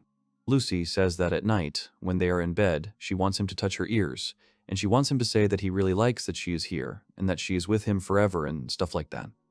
Erin says she wants to hear something like that. She's his only princess, and when they go to the bathroom together, she wants him to take care of her like a princess. Naomi Masatsugu tells her not to fall asleep right here. The old man looks and says that the orphanage director is scolding. Little Lucia with an evil look. Naomi Masatsugu is shouting that they misunderstood everything. Eustacia Riemel comes in and asks Naomi Masatsugu if it's appropriate to address clients as you. Naomi Masatsugu doesn't understand why she suddenly regained her sanity. Shia comes and says that Maya must be tired. She thinks that her forms will heal him, so let him lie down. He screams that there's no way. Naomi Masatsugu screams in panic that the store is closing, as the reason she says it's because they're running out of coffee beans. The visitor says that before doing this, he will clearly explain whether he has done anything suspicious with Lucia. The other shouts that it is true. Monopolizing Erin is beyond the rules. Someone else suggests that she play catch-up when she's done with work. The old man asks Eustacia to scold him even more tomorrow. Everyone leaves. Eustacia Raimo looks on and says there's a chance he can take advantage of the children after they've drunk a strange drink called coffee that made them look like this. She says she's going to have to investigate as thoroughly as possible. Lucy on Naomi Masatsugu's neck tries to kiss him, and he asks Eustacia if she can help take them off him. A little later, Lucia says that she feels like she said something terrible earlier, but she completely forgot what it was. Aaron agrees and says that she is too. The last thing she remembers is the store opening. Naomi Masatsugu asks them to forget about it. From now on, they are forbidden to drink coffee. The girls look at him questioningly. He sighs and says that he is very tired anyway. He suggests taking a bath early today. The girls agree. Naomi Masatsugu turns to Shi and asks if she is going to take a shower too. She says it looks like it's time to say it. She happily says that Sis actually found a hot spring here, as expected from the hot tub spirit, according to Masatsugi. People ask her at the hot springs themselves, so that's why she disappeared from time to time. Shia awkwardly asks Naomi Masatsugu if he's mad, if she did something unnecessary. Naomi Masatsugu reflects that he actually likes to take a bath, and this is a pleasant surprise. He thinks if he had been more open with others, he wouldn't have become an outcast in class. Naomi Masatsugu pats Shia's head, which makes her eyes widen in surprise. Naomi Masatsugu sees her reaction and hopes that he did everything right. Shia screams and jumps for joy. She screams that Ma-kun has finally fallen in love with her. She will never wash her hair again. She shouts at everyone to listen carefully. Let it be known that this day is the day when Ma-kun stroked her. They must tell it to all the gods. They will write it down in history. Naomi Masatsugu calls her bad and asks if she's really trying to embarrass him in front of the whole world. Someone picks it up, clears his throat, and asks for permission to address him. Eustacia Riemel says she would never have thought of such a thing. But are they really going to take a bath together? Naomi Masatsugu replies that they are going to. Is something wrong? Eustacia Riemel bows her head softly and politely and replies that everything is clear to her.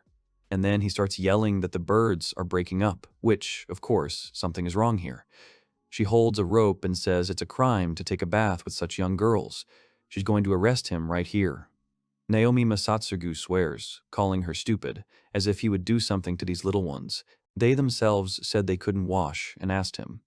Eustacia Riemel shouts at him not to pretend to be innocent. Naomi Masatsugu shouts back that she is forcing him to say so. He says he's not going to do anything with them, just take a bath, and generally how she wants to convict him of a crime. Eustacia Riemel replies that she will go with them. Naomi Masatsugu takes a questioning breath. Eustacia Riemel screams that if she goes with them, she will have a chance to catch him red-handed, and besides, she will be able to protect the children, 2 birds with 1 stone. Eustacia Riemel says that now everyone should go to the spring immediately. She takes off her clothes. Naomi Masatsugu tells her not to do it right there. Inside, Shia easily takes off her clothes while singing. Eustacia Riemel looks at her with embarrassment and says that she looks amazing. She laughs and asks if it's really true. Aaron gropes her and says they are beautiful. Lucia agrees and says she thinks so too. Eustacia Riemel joins the girls and asks Shia how she managed to achieve such a figure. She tells them to listen to her and tells them. At this time, Naomi Masatsugu is enjoying a swim in the hot springs. He loves to take a bath. It benefits both body and spirit. They find him and say, "Here he is." Naomi Masatsugu turns around and says it's a good place. The girls come in towels, and Shia goes into the water and says it's hot. Eustacia Riemel checks and says it's hot, but nevertheless the temperature here is pleasant. Naomi Masatsugu asks them what they were just talking about, which is why she's so annoyed right now. Eustacia Riemel openly replies that they discussed the size of the molds.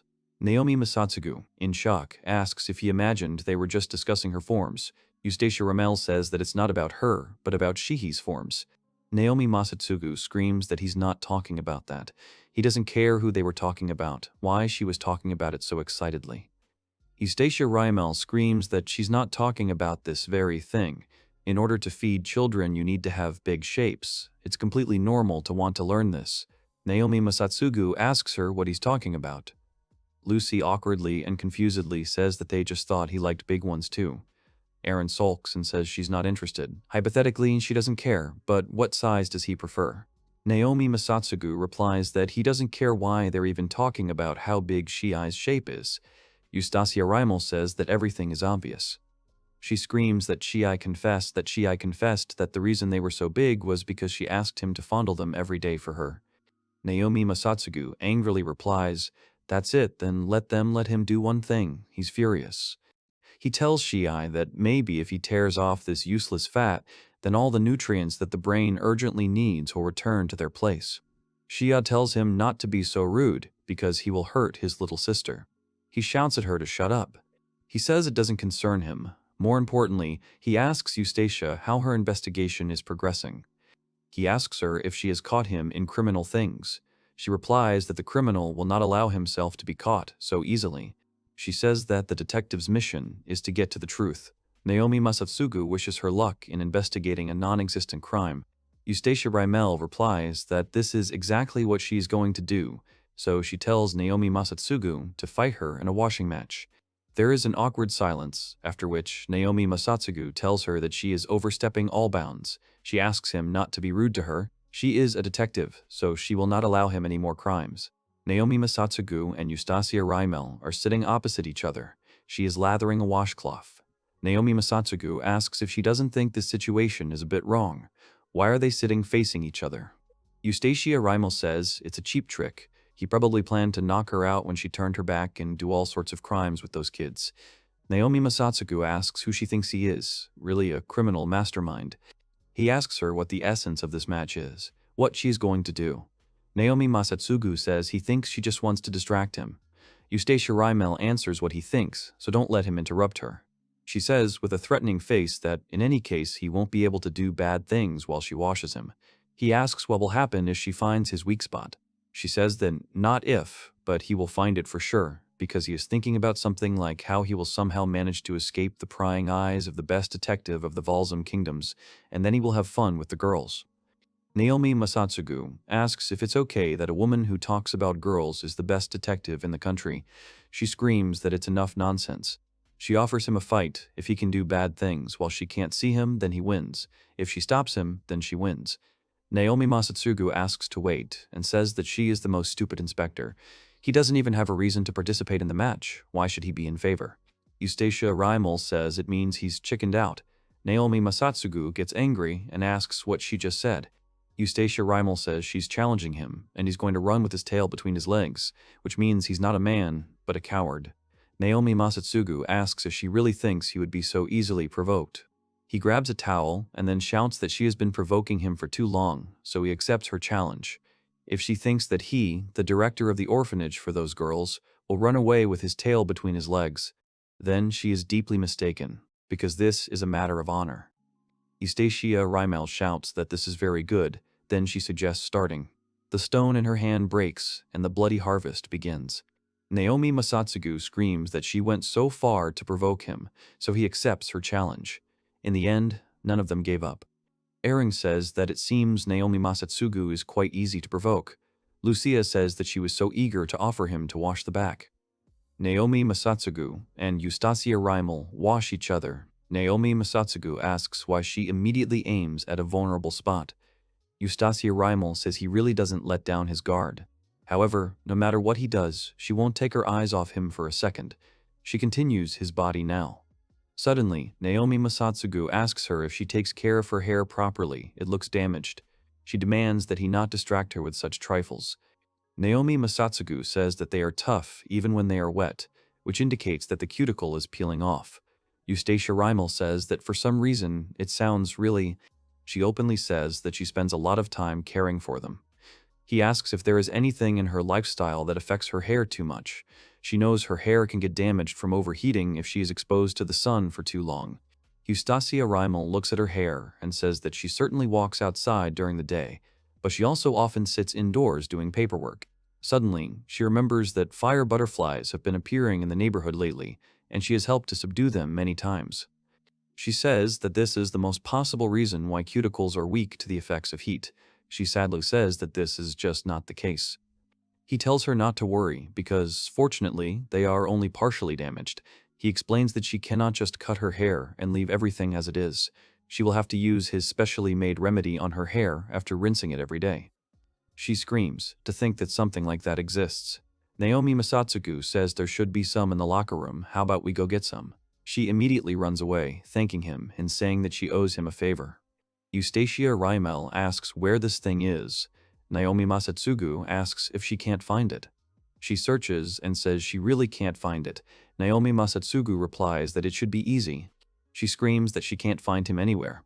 Naomi Masatsugu washes her face and splashes a bucket of water on herself and tells her to try again, let her check all the shelves carefully. Eustacia Rymel is looking for it and says it might have been stolen. He replies that he cannot deny this possibility. Naomi Masatsugu is already sitting in the hot springs and says that the water is pleasant and warm. A person should not live only by hard work. You need to relax like that. It's probably not really his style. Just then, Eustacia Rymel comes up from behind and menacingly calls his name. She asks if he dared to deceive her. He clucks and says it means she's already back. She says it's easy to use such a clever trick to distract a competent inspector like her. He says that one way or another, she missed him from her field of vision, which means that he won. Eustacia Rymel screams that it's great. She officially confirms that he skillfully escaped the inspector's gaze and enjoyed the small ones. Naomi Masatsugu says that if she's going to accuse him of such terrible things anyway, then what's the point of his victory? Lucia says she didn't want to get involved because they had an argument, but now it's over. Naomi Masatsugu says that this consideration was completely useless. She apologizes for it. Lucia says she was wondering if he was going to indulge in them a little, but she couldn't bring herself to step in. Naomi Masatsugu tells the other that from now on he can be as rude to this woman as he pleases. Someone shouts that he has no conscience. Eustacia Rymel says that her sister will worry if he does this. Aaron says he just touched her. If he wants to touch her, he must first get permission. Shia screams that the sister was affected here. Now it's a fact. Naomi Masatsugu doesn't understand why they do this. Eustacia Rymel grins and says it's finally time to arrest him. She pulls out the rope and screams, to think that he was so careless that he touched them right in front of the inspector. In accordance with her, Eustacia Rymel, the judicial decision of the Kingdom of Walsum, she arrests him. Then Lucia screams that her master would never do such a thing. He calls her name, and she wonders if he's finally changed his mind, in which case this is the chance of her life. She stands up abruptly and tells Naomi Masatsugu to touch wherever he wants. Naomi Masatsugu is already emotionless, telling her to just calm down. Then Aaron screams that it happened again. Shia says that this time it was the legs. Eustacia says that continuing to commit such heinous acts while talking to her is worthy of the death penalty. He screams that it's not like that, he didn't even touch them. Eustacia Rymel asks, in that case, who is the culprit here? Suddenly, Shiyu grabs something. The water is raging. A huge squid comes out of the water in front of them. He gets up, and Eustacia Rymel says it's King Squid II. This is a terrible monster that rules all the oceans of the world, the ancient enemy of all navigators and the king of squid. He appears from the pitch darkness of the abyss, douses people with ink and leaves, which is why he is called a sea sinper. Naomi Masatsugu asks if it's not just a squid, doubting her words. The squid swings and attacks Naomi Masatsugu. He realizes that this is bad. Then Eustacia Rymel stands up and uses a comprehensive astral. A weapon appears in Eustacia's hands. She screams that whether it's 10 or 100 tentacles, he will never get past her, who inherited the name Eustacia Rymel. She fights him. Naomi Masatsugu says he thought it was just a sword. Eustacia Rymel turns to him and says that he was wrong. In her family, in the house of Rymel, only the one named Eustacia Rymel is allowed to carry this sword, the sacred shield. Naomi Masatsugu says he's a little confused about whether it's a sword or a shield. Eustacia Rymel says that this is the biggest taboo in the Rymel family, and her aunt will shut down anyone who even mentions it for a week. He says that it seems to be quite difficult. She then says with a smile that in any case she has amazing strength. He expects that with her help she will save Lucia. She replies that it is impossible. Naomi Masatsugu doesn't understand, but Eustacia Rymel explains that she can only use it once a day. She needs to wait one full day before she can use it again. Naomi Masatsugu asks with displeasure if this is really all she has after telling everything so beautifully. Tentacles grab Aaron and Shia, towels fly off them, and Lucia is also captured with them. Shia shouts that Ma-Akun saw everything. He saw it all. Lucia says that if it's the master, then she doesn't mind. Aaron screams that she doesn't want this. They should have kissed first, and then he had to take her away. Naomi Masatsugu says it's bad. They're under some kind of mental fog. Eustacia Rymel asks if he's sure that's the case. Naomi Masatsugu sees the squid's behavior. He shouts that the next attack is on the way, she must be careful, and then runs away. Eustacia Rymel stays put and wonders what this squid is going to do. The squid spits ink at her. Naomi Masatsugu takes the girls away from the squid. Eustacia Rymel is all black and indignant. How dare he leave her like that?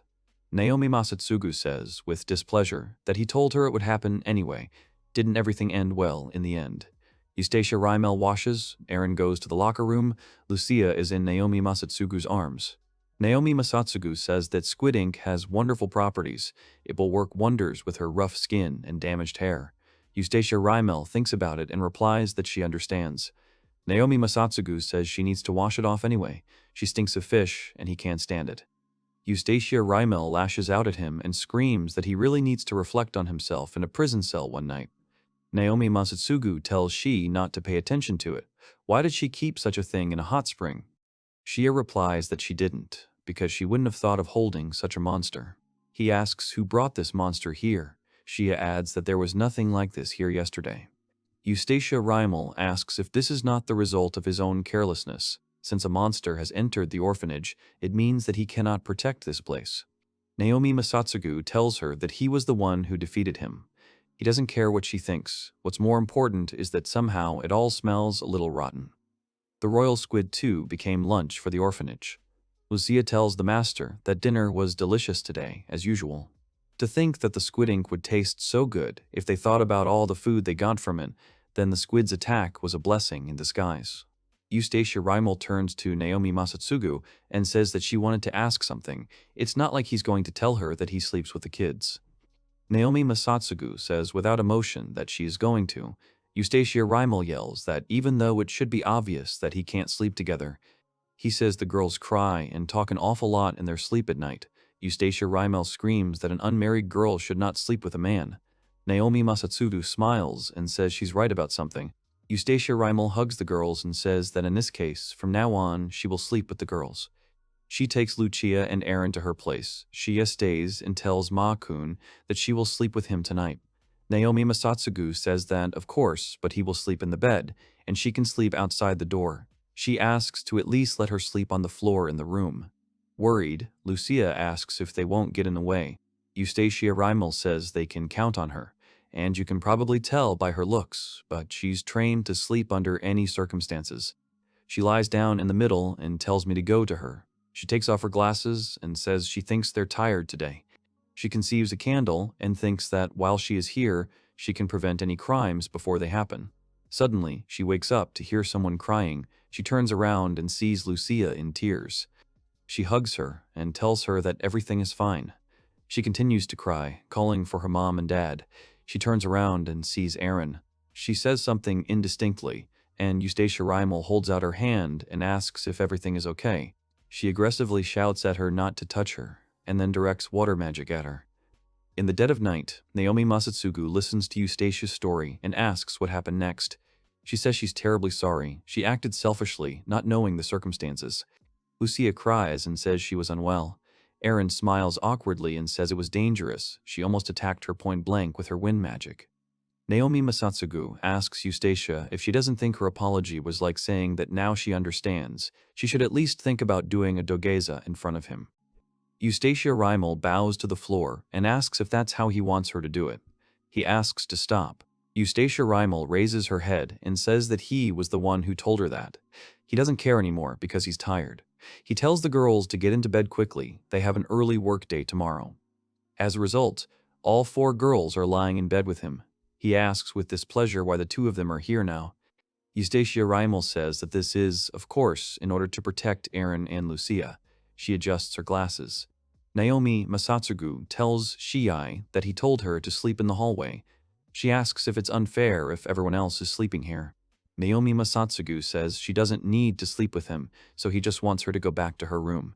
Eustacia Rymel says that if he says something like that, it means that she is really under his control. Shia says, showing that everything is fine, don't worry. She wants to make love with Naomi Masatsugu. Eustacia Riemel says she understands. She didn't know that because she still doesn't understand the issue, but they say that men and women have different ways of being in a relationship together. Naomi Masatsugu is cursing why she suddenly became so open-minded. Naomi Masatsugu sighs, yawns, and says to just do whatever they want.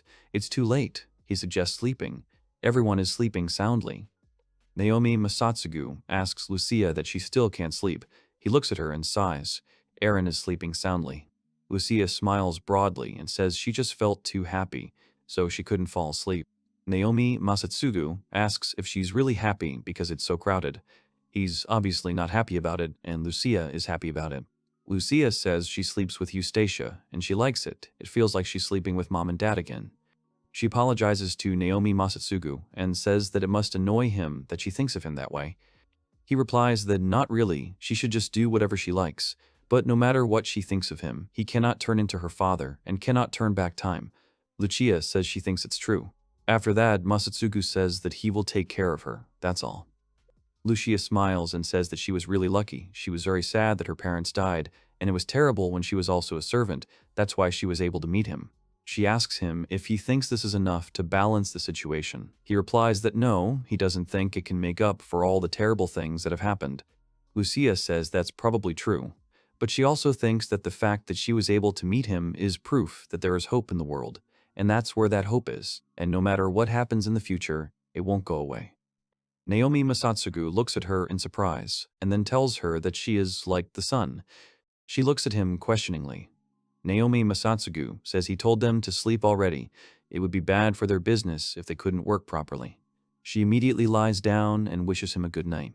He closes his eyes, and Eustacia Riemel calls him by name, and he says irritably that she's still awake too.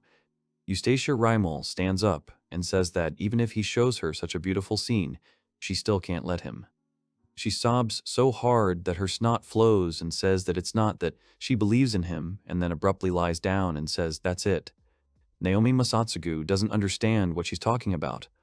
Naomi Masatsugu reflects that he would be concerned if she could trust a guy like him even a little. He's just the director here because he was ordered to do this, and initially he wasn't suitable for this job at all. If he wasn't the director, he wouldn't care about them. Probably this will never happen. In the morning, Naomi Masatsugu asks where to do Eustacia Riemel. Lucia says that it seems that she was called by the headquarters, so she left early in the morning. He says it's clear to him. It's good that it's finally quiet, but he wonders what they're going to do with all this squid. Lucia says how about making it with ginger? Naomi Masatsugu says it's a good idea for a lunchbox. Erin says she wants to try it. Shia congratulates Eustacia on her return. She comes in sullenly. Shia asks what happened. She abruptly approaches them and hands them the document. She says he has been arrested on suspicion of organizing a coup d'etat against the royal family. Naomi Masatsugu says he knew Eustacia Riemel was stupid, but this is going too far. She should know that he has no plans to overthrow the monarchy. Eustacia Riemel says he's going too far. She wants to bring back the self who cried her heart out last night. They knock with a hammer and tell everyone to be quiet. The court begins its session. First, he asks Inspector Eustacia to voice the charges. She stands up and says that the charge is the grave crime of organizing a coup d'etat. This issue was uncovered when a bona fide third party filed a complaint. Someone says that His Excellency the Prime Minister did not inform him about this. The judge says that they would like to continue the testimony of a wide range of witnesses in order to establish the guilt of the suspect.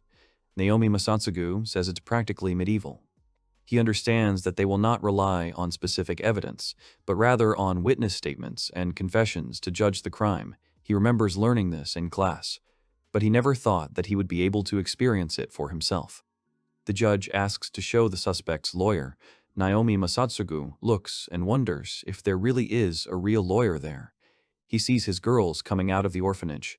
Lucy introduces herself and says that today she had plans to learn how to cook a new dish from the master.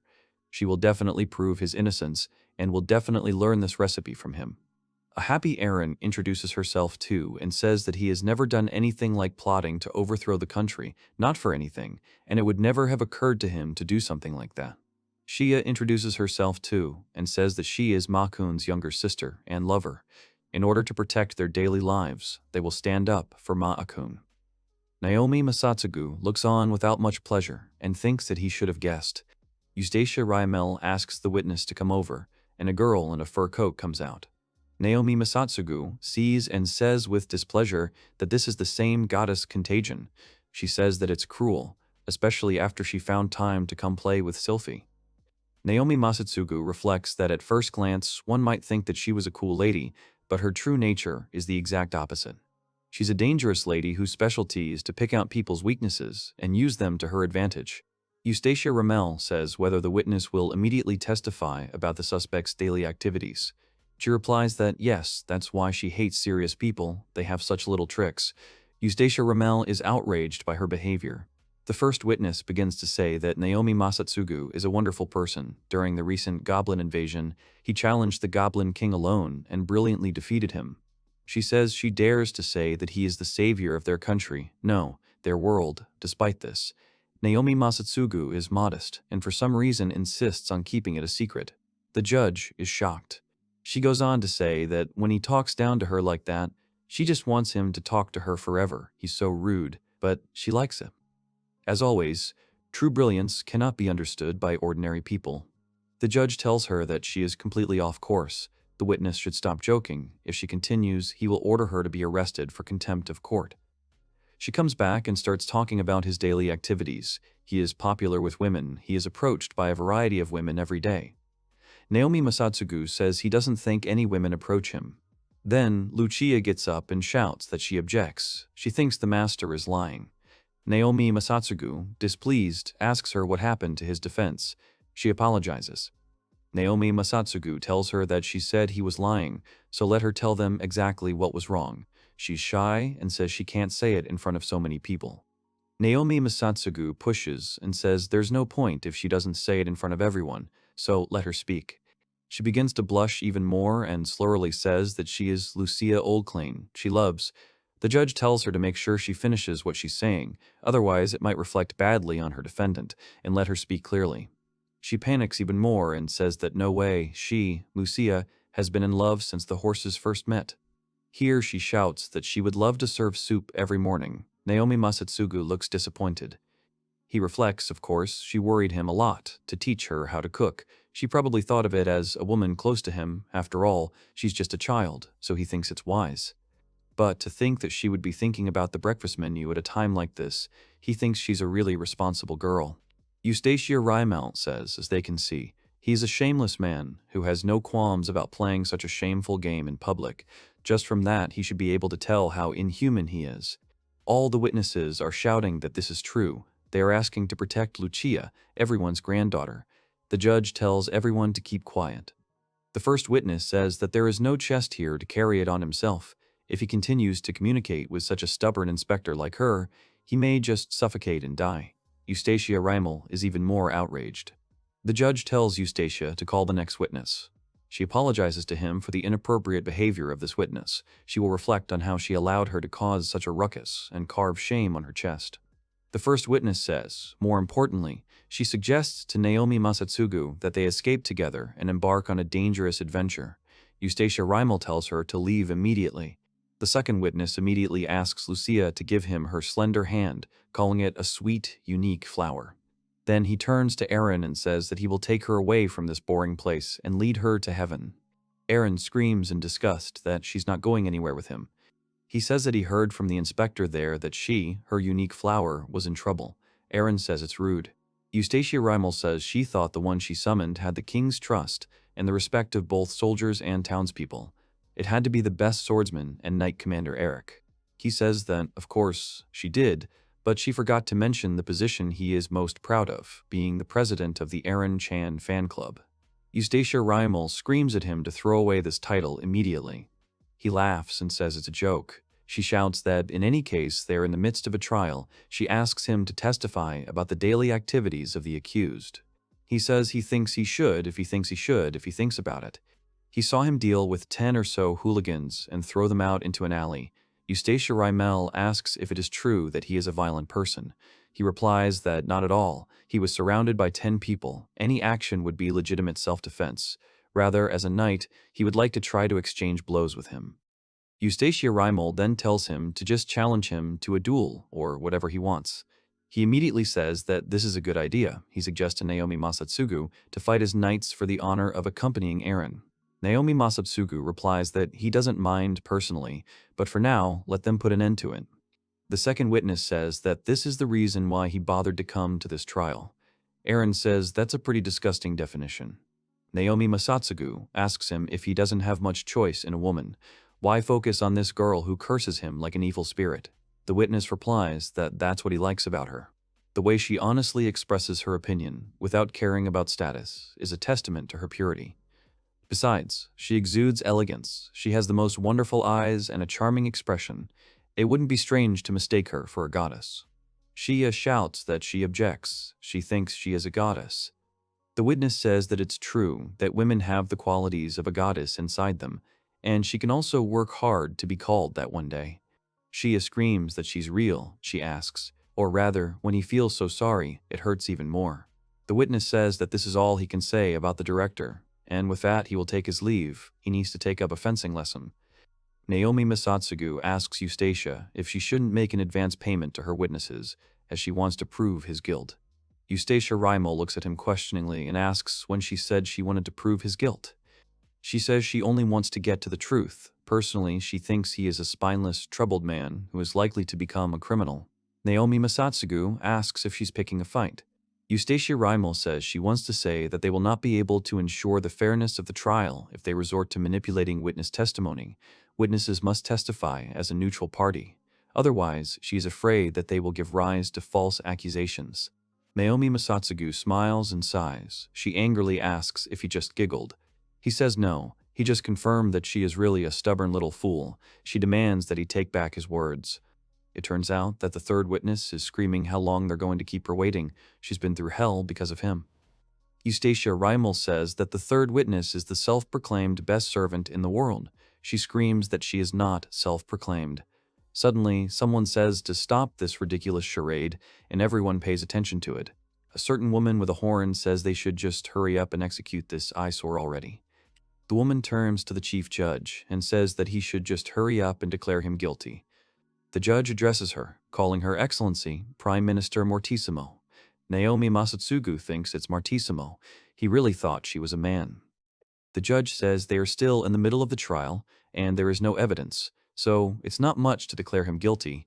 Mortissimo asks, so they say they need proof.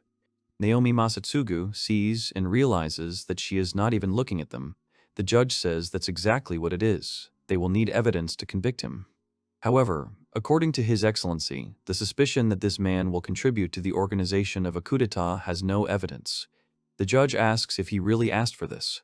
Mortissimo says she simply told the people around her to arrest the man and try to have him executed. Mortissimo says that's why she just responded with the most serious crime she could think of. The judge asks if she really claims that Naomi Masatsugu is not suspected of an attempted coup at all. Mortissimo replies that it has absolutely nothing to do with the case, but if he asks if she has any evidence, she doesn't have any. Eustacia Rimal asks if that's really the case, in which case they can't blame this man. She's in shock. Shia screams that it's all thanks to her divine protection. Eren screams that they're great lawyers, and Lucia is so happy. Naomi Masatsugu says he doesn't think it had anything to do with how they worked as lawyers. Mortissimo thoughtfully asks when this man will be executed. Eustacia Rimal says he won't do it. They can't punish an innocent person. It would be a complete violation of the law. She calls them worms and laughs. She says he seems to have surpassed all the expectations she had for him, which means he has developed some kind of sense of ethics over the past 10,000 years. Naomi Masatsugu tells her to keep her nonsense to herself. Shouldn't she first apologize for dragging an innocent man into this farce of a trial? Mortissimo asks if he really wants her to apologize to him. She calls him a parasite. Eren shouts at her to stop being rude. Shia screams that she can't just treat people like that, no matter how great she thinks she is. Shia screams that it's the right thing to do. She should at least treat her, not like a low animal. Lucia tells Shia to shut up. Naomi Masatsugu is watching and thinking, so that's why she doesn't look them in the eye. Naomi Masatsugu says he doesn't think this woman hates them or anything like that. Lucia asks if it's rude to call them parasites. Naomi Masatsugu says she really sees bugs in them. The girls ask if it's not the same thing, and Naomi Masatsugu says it's completely different. He just thinks that she really only thinks of them as insects or something. People don't really look down on insects or hold grudges against them. Such emotions are shown only in relation to those whom they consider equal. She sees in them only bugs writhing under her feet. Naomi Masatsugu asks her who she is. Mortissimo turns to him and says he's not asking for a name. Naomi Masatsugu says she knows exactly what he's asking. Eustacia Riemel gets tense and asks what he's talking about. Mortissimo says she would never have thought that there would be an insect that would reveal her true nature. She thinks he is human. Mortissimo approaches him and asks what he said, what is his name, if he will tell her his name. Naomi Masatsugu gives her name and says she should at least remember the names of the people she tried to execute. Mortissimo says that he is absolutely right. She will forgive him. She approaches him and says what a delightful surprise. She says his immature language can't even come close to describing who she is. Stupid people called her the god of death. Everyone is panicking about what it all means. The judge asks you not to joke like that, addressing Her Excellency Prime Minister Mortissimo. Naomi Masatsugu suggests that she just leave the question of what kind of strange creature she is for later. Mortissimo says she doesn't like the way he says it so easily, but he's absolutely right. She giggles and says what a sweet person he is. In addition to seeing through her true nature, he also has guts. But that's exactly why it's going to be so sad. She pulls out her weapon. She says that, even though it's been so long since she met someone she thought she could have fun with, the king ordered her to take his life. Naomi Masatsugu says that's how she serves that stupid King Walzam, to think he had such a curious thing. She doesn't understand who he is. Naomi Masatsugu asks in disbelief, then which king? Mortissimo apologizes and says they don't have time. She swings her sword so that everything black envelops the room. Naomi Masatsugu says that what was said about the shelter deal is above all else. As long as he can do it, nothing else will matter. The witnesses fall asleep. Mortissimo says goodbye to Naomi Masatsugu and says that she will love his imprisoned arc for all eternity. The girls cough and gradually fall asleep too.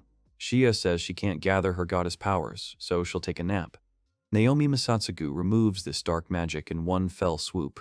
Mortissimo says he scattered it, her deadly wind. She's talking about this power. Could it be an origin skill? She didn't think there would be anyone in human form who could handle the origin skill. Naomi Masatsugu asks about the original skill. She only asks not to tell her that he used it without knowing it. Perhaps this is exactly what it means to be connected to the world. Mortissimo says that the god of death now understands that the source of his power is his desire to protect these orphans. She explains that basic skills are, in other words, manifestations of fundamental concepts, and these children must be important to him. He replies that not really, he just has no other choice but to take care of them, he's just doing his job. Mortissimo attacks again and says that in that case, Naomi Masatsugu stops the attack again, preventing the girls from getting their strength. Naomi Masatsugu says that such a weak attack won't work. She smiles and says that she just confirmed it.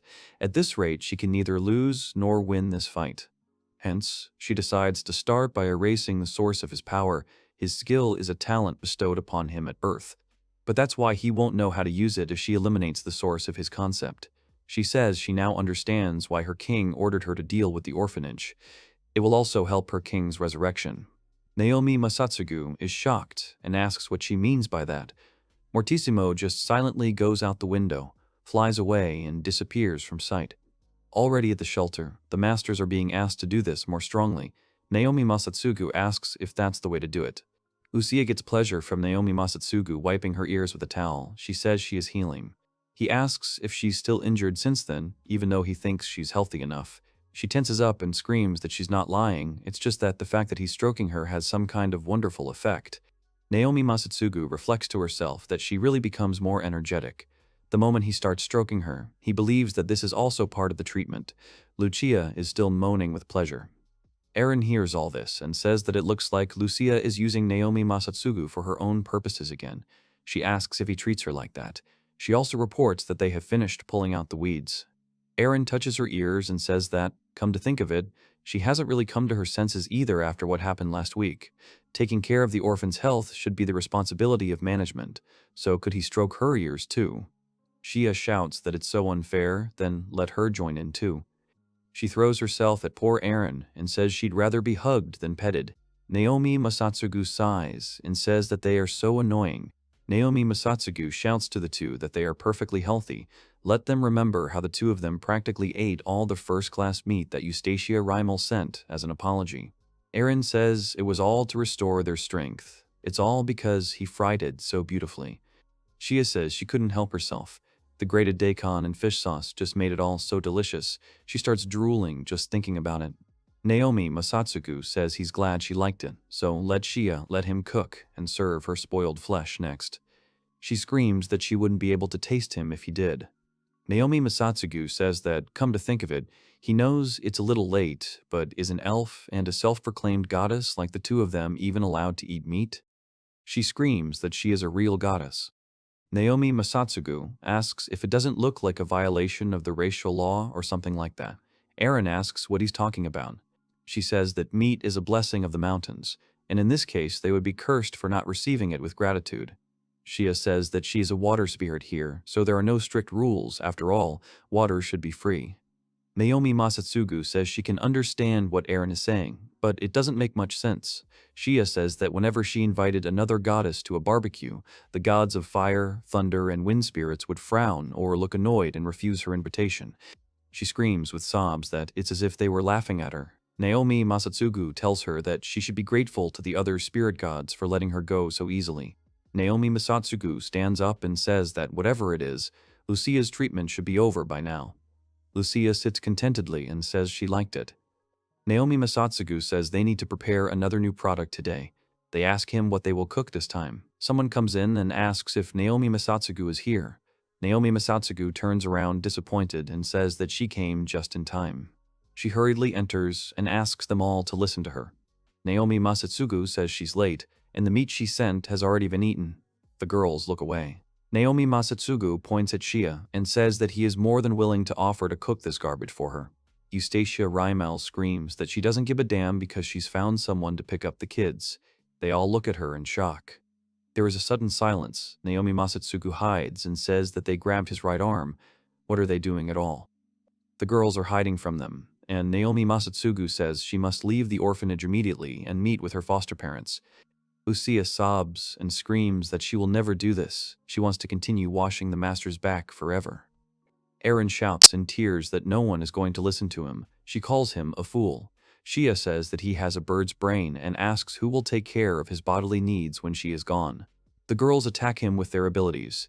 Naomi Masatsugu realizes that Lucia is tracking him with her sense of smell, and Eren is controlling Shi's water with her wind magic. They work in perfect sync. Naomi Masatsugu says that now they have taken his left arm as well. Eustacia Riemel asks if they don't just spray him with water. Naomi Masatsugu screams. Can't she see that it would be much better than being raised by him? They're screaming that they can't. Naomi Masatsugu asks Eustacia about the foster mother she found, if she is a good person. She replies that of course they are a local celebrity and even do charity work. She has also met them before and they are really good people. But if everyone is so against it, Eustacia Riemel is ready to return to the starting point and find them a foster parent. She says she didn't expect them to be so attached to him. She apologizes for bringing it up. Maybe she should have just left herself alone. Naomi Masatsugu asks her not to be stupid. He says that the fact that he's a director is a problem in itself. It is foolish to think that a child abandoned by his parents can look after orphans. Of course, it's not that he's worried about these troublemakers. You could even say that he doesn't give a damn about them, but that's exactly why. He sincerely believes that he should not raise anyone. They should receive proper education in a proper home. Unlike him, he thinks they fully deserve true love and a normal life. First of all, this is the job for which he is most unsuitable. He became the director only because he was ordered to. If someone took his place, he would gladly hand it over to them. He says there's no problem, as long as they trust them. If they say he'd say they're probably right. Eustacia Riemel asks if he is really satisfied with this. He replies that, of course, does she really think that he wants to continue playing family? He gets up and says that he doesn't want to, and that he's tired of it. He thinks the sun has set, and it's time for the guys to get out of the sandbox and go home. Eustacia Riemel asks how he will force them. Naomi Masatsugu says just keep quiet and watch. he runs straight to them, who is surprised by such a straightforward approach. The girls shout that the master is rushing at them, let them not stop and shoot in one volley. He is being attacked, and Naomi Masatsugu is avoiding attacks in every possible way. However, the water gets directly into his face in the eye area. The girls worry and ask if he is okay. Naomi Masatsugu thinks it hurts, but it's just water. If he just ignores the pain and attacks, then he wins. All that's left is to take them to their new foster family, even if he has to force them. Lucia approaches him and asks if he is injured anywhere. Aaron asks if they didn't say they'd leave. Shia wonders if Ma-kun has suddenly turned into someone who loves pain by taking it face to face like this. She asks if he wants her to give him another one. After all, there was no need to catch them. He asks them to listen carefully. Starting today, the shelter is suspending its activities, and tomorrow they will go to their new foster family. Lucia asks if the master really hates her. He replies that it doesn't matter if it's sympathy or hatred. Why is she obsessed with such a shelter? He says it's for her own sake. She says she wants to stay right here. Aaron says she wants to stay here too. It's her house. Shia says that if he has a pet, then he should take care of it then. Naomi Masatsugu says it doesn't matter what they say. He's closing the shelter anyway. Lucia touches his clothes with a trembling hand and begs with tears in her eyes not to leave her. Naomi Masatsugu immediately remembers how his mother abandoned him. He feels what his parents did to him. He watches as Lucia cries and the others look on excitedly. He abruptly agrees with them in a panic. The girls happily ask if this is really true. Naomi Masatsugu asks them not to misunderstand him. He won't change his mind. He says he'll just change the deal. If they still don't like the new house, they can come back in a week. He says he's going to make sure the shelter is open, so they have $1 million chance of coming back. He apologizes to Eustacia and asks her to inform her foster parents about this. She says that, of course, this is also part of her job, so she will try to respect everyone's wishes as much as possible. Naomi Masatsugu asks the girls what they think about it. Lucia wipes away her tears and replies that she understands and that she will return home in a week. Aaron says she's been homeless for a year, so 1 week doesn't mean anything to her. Shia says she will do her best in this long-distance relationship. They happily leave him. He waves after them without emotion and thinks that they have finally left. There is complete silence. Naomi Masatsugu thinks that it's only 1 week. He sweeps his house and realizes that he knows what he said. He yawns and complains that there are fallen leaves everywhere, how difficult it is to take care of this place yourself. He remembers something, drags a pot of food and says that it was close, everything was almost boiling. Cleaning and cooking are even worse without Lucia. He tells himself to stop and realizes that this is not all. Besides, it would be difficult to prepare a bath every day, to think that he would be bothered by Shi's absence here. He thinks about the weeds in the garden. That's the last thing he thinks about doing. At least the cost of food is much lower without these hungry girls. And, most importantly, finally, peace and quiet. He remembers how the 3 girls sat with him at the table and enjoyed his food. Now he's sitting alone, eating his food and saying that maybe it's because he no longer needs to figure out how best to cook meals for children to help them grow up. He admits to himself that for some reason he is bored. A week later, Eustacia Riemel arrives and reports to him with her serious face that everyone wanted to continue with their foster parents. She says she doesn't think she needs to speak out loud, but she asks him to refrain from direct contact with the girls for the time being. Since this is a very sensitive period for them, she says to ask her to pass on a message if he needs to tell them something. After a long silence, Naomi Masatsugu says that it is clear to him and that he understood. Eustacia Riemel says that then let him forgive her, after which she turns away and leaves. Naomi Masatsugu sits down emotionlessly on the tile by the front door and then forces a smile, saying that he understood perfectly. This shelter is pretty terrible, from the shabby building to the meager food. The bathroom is really the only good thing here, but what's worse? Someone like him is the director.